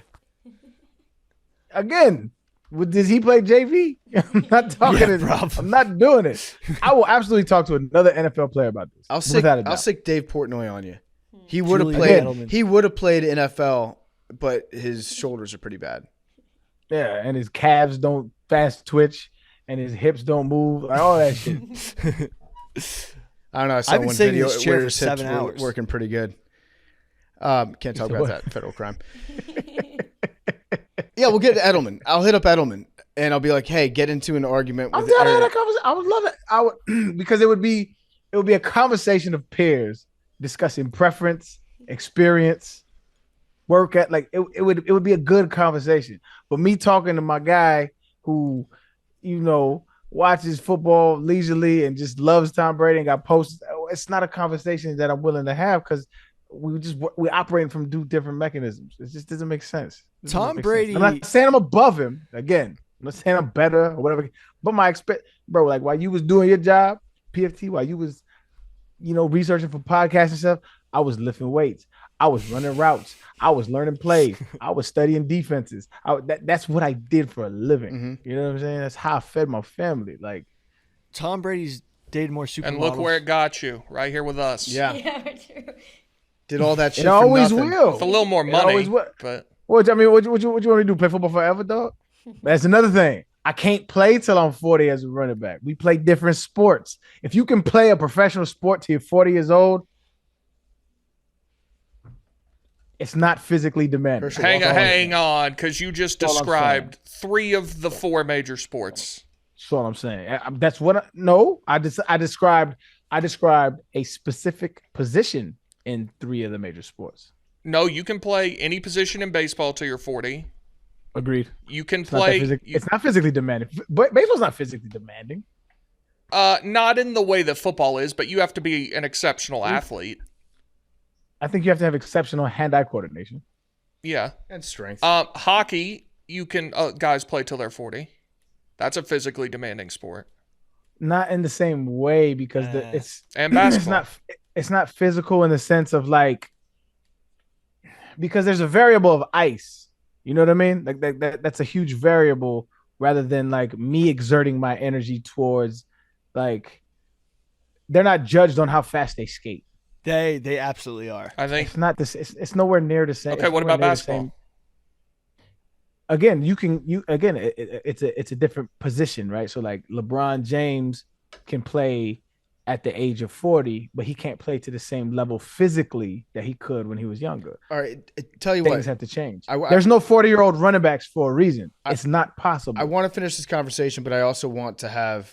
We'll get either Julian or Chris Long, and Billy's going through cramps right now. We'll get somebody that played with Tom Brady that will debate you on this, and that will happen very shortly. Yeah. Again, hold on, real quick. Yep.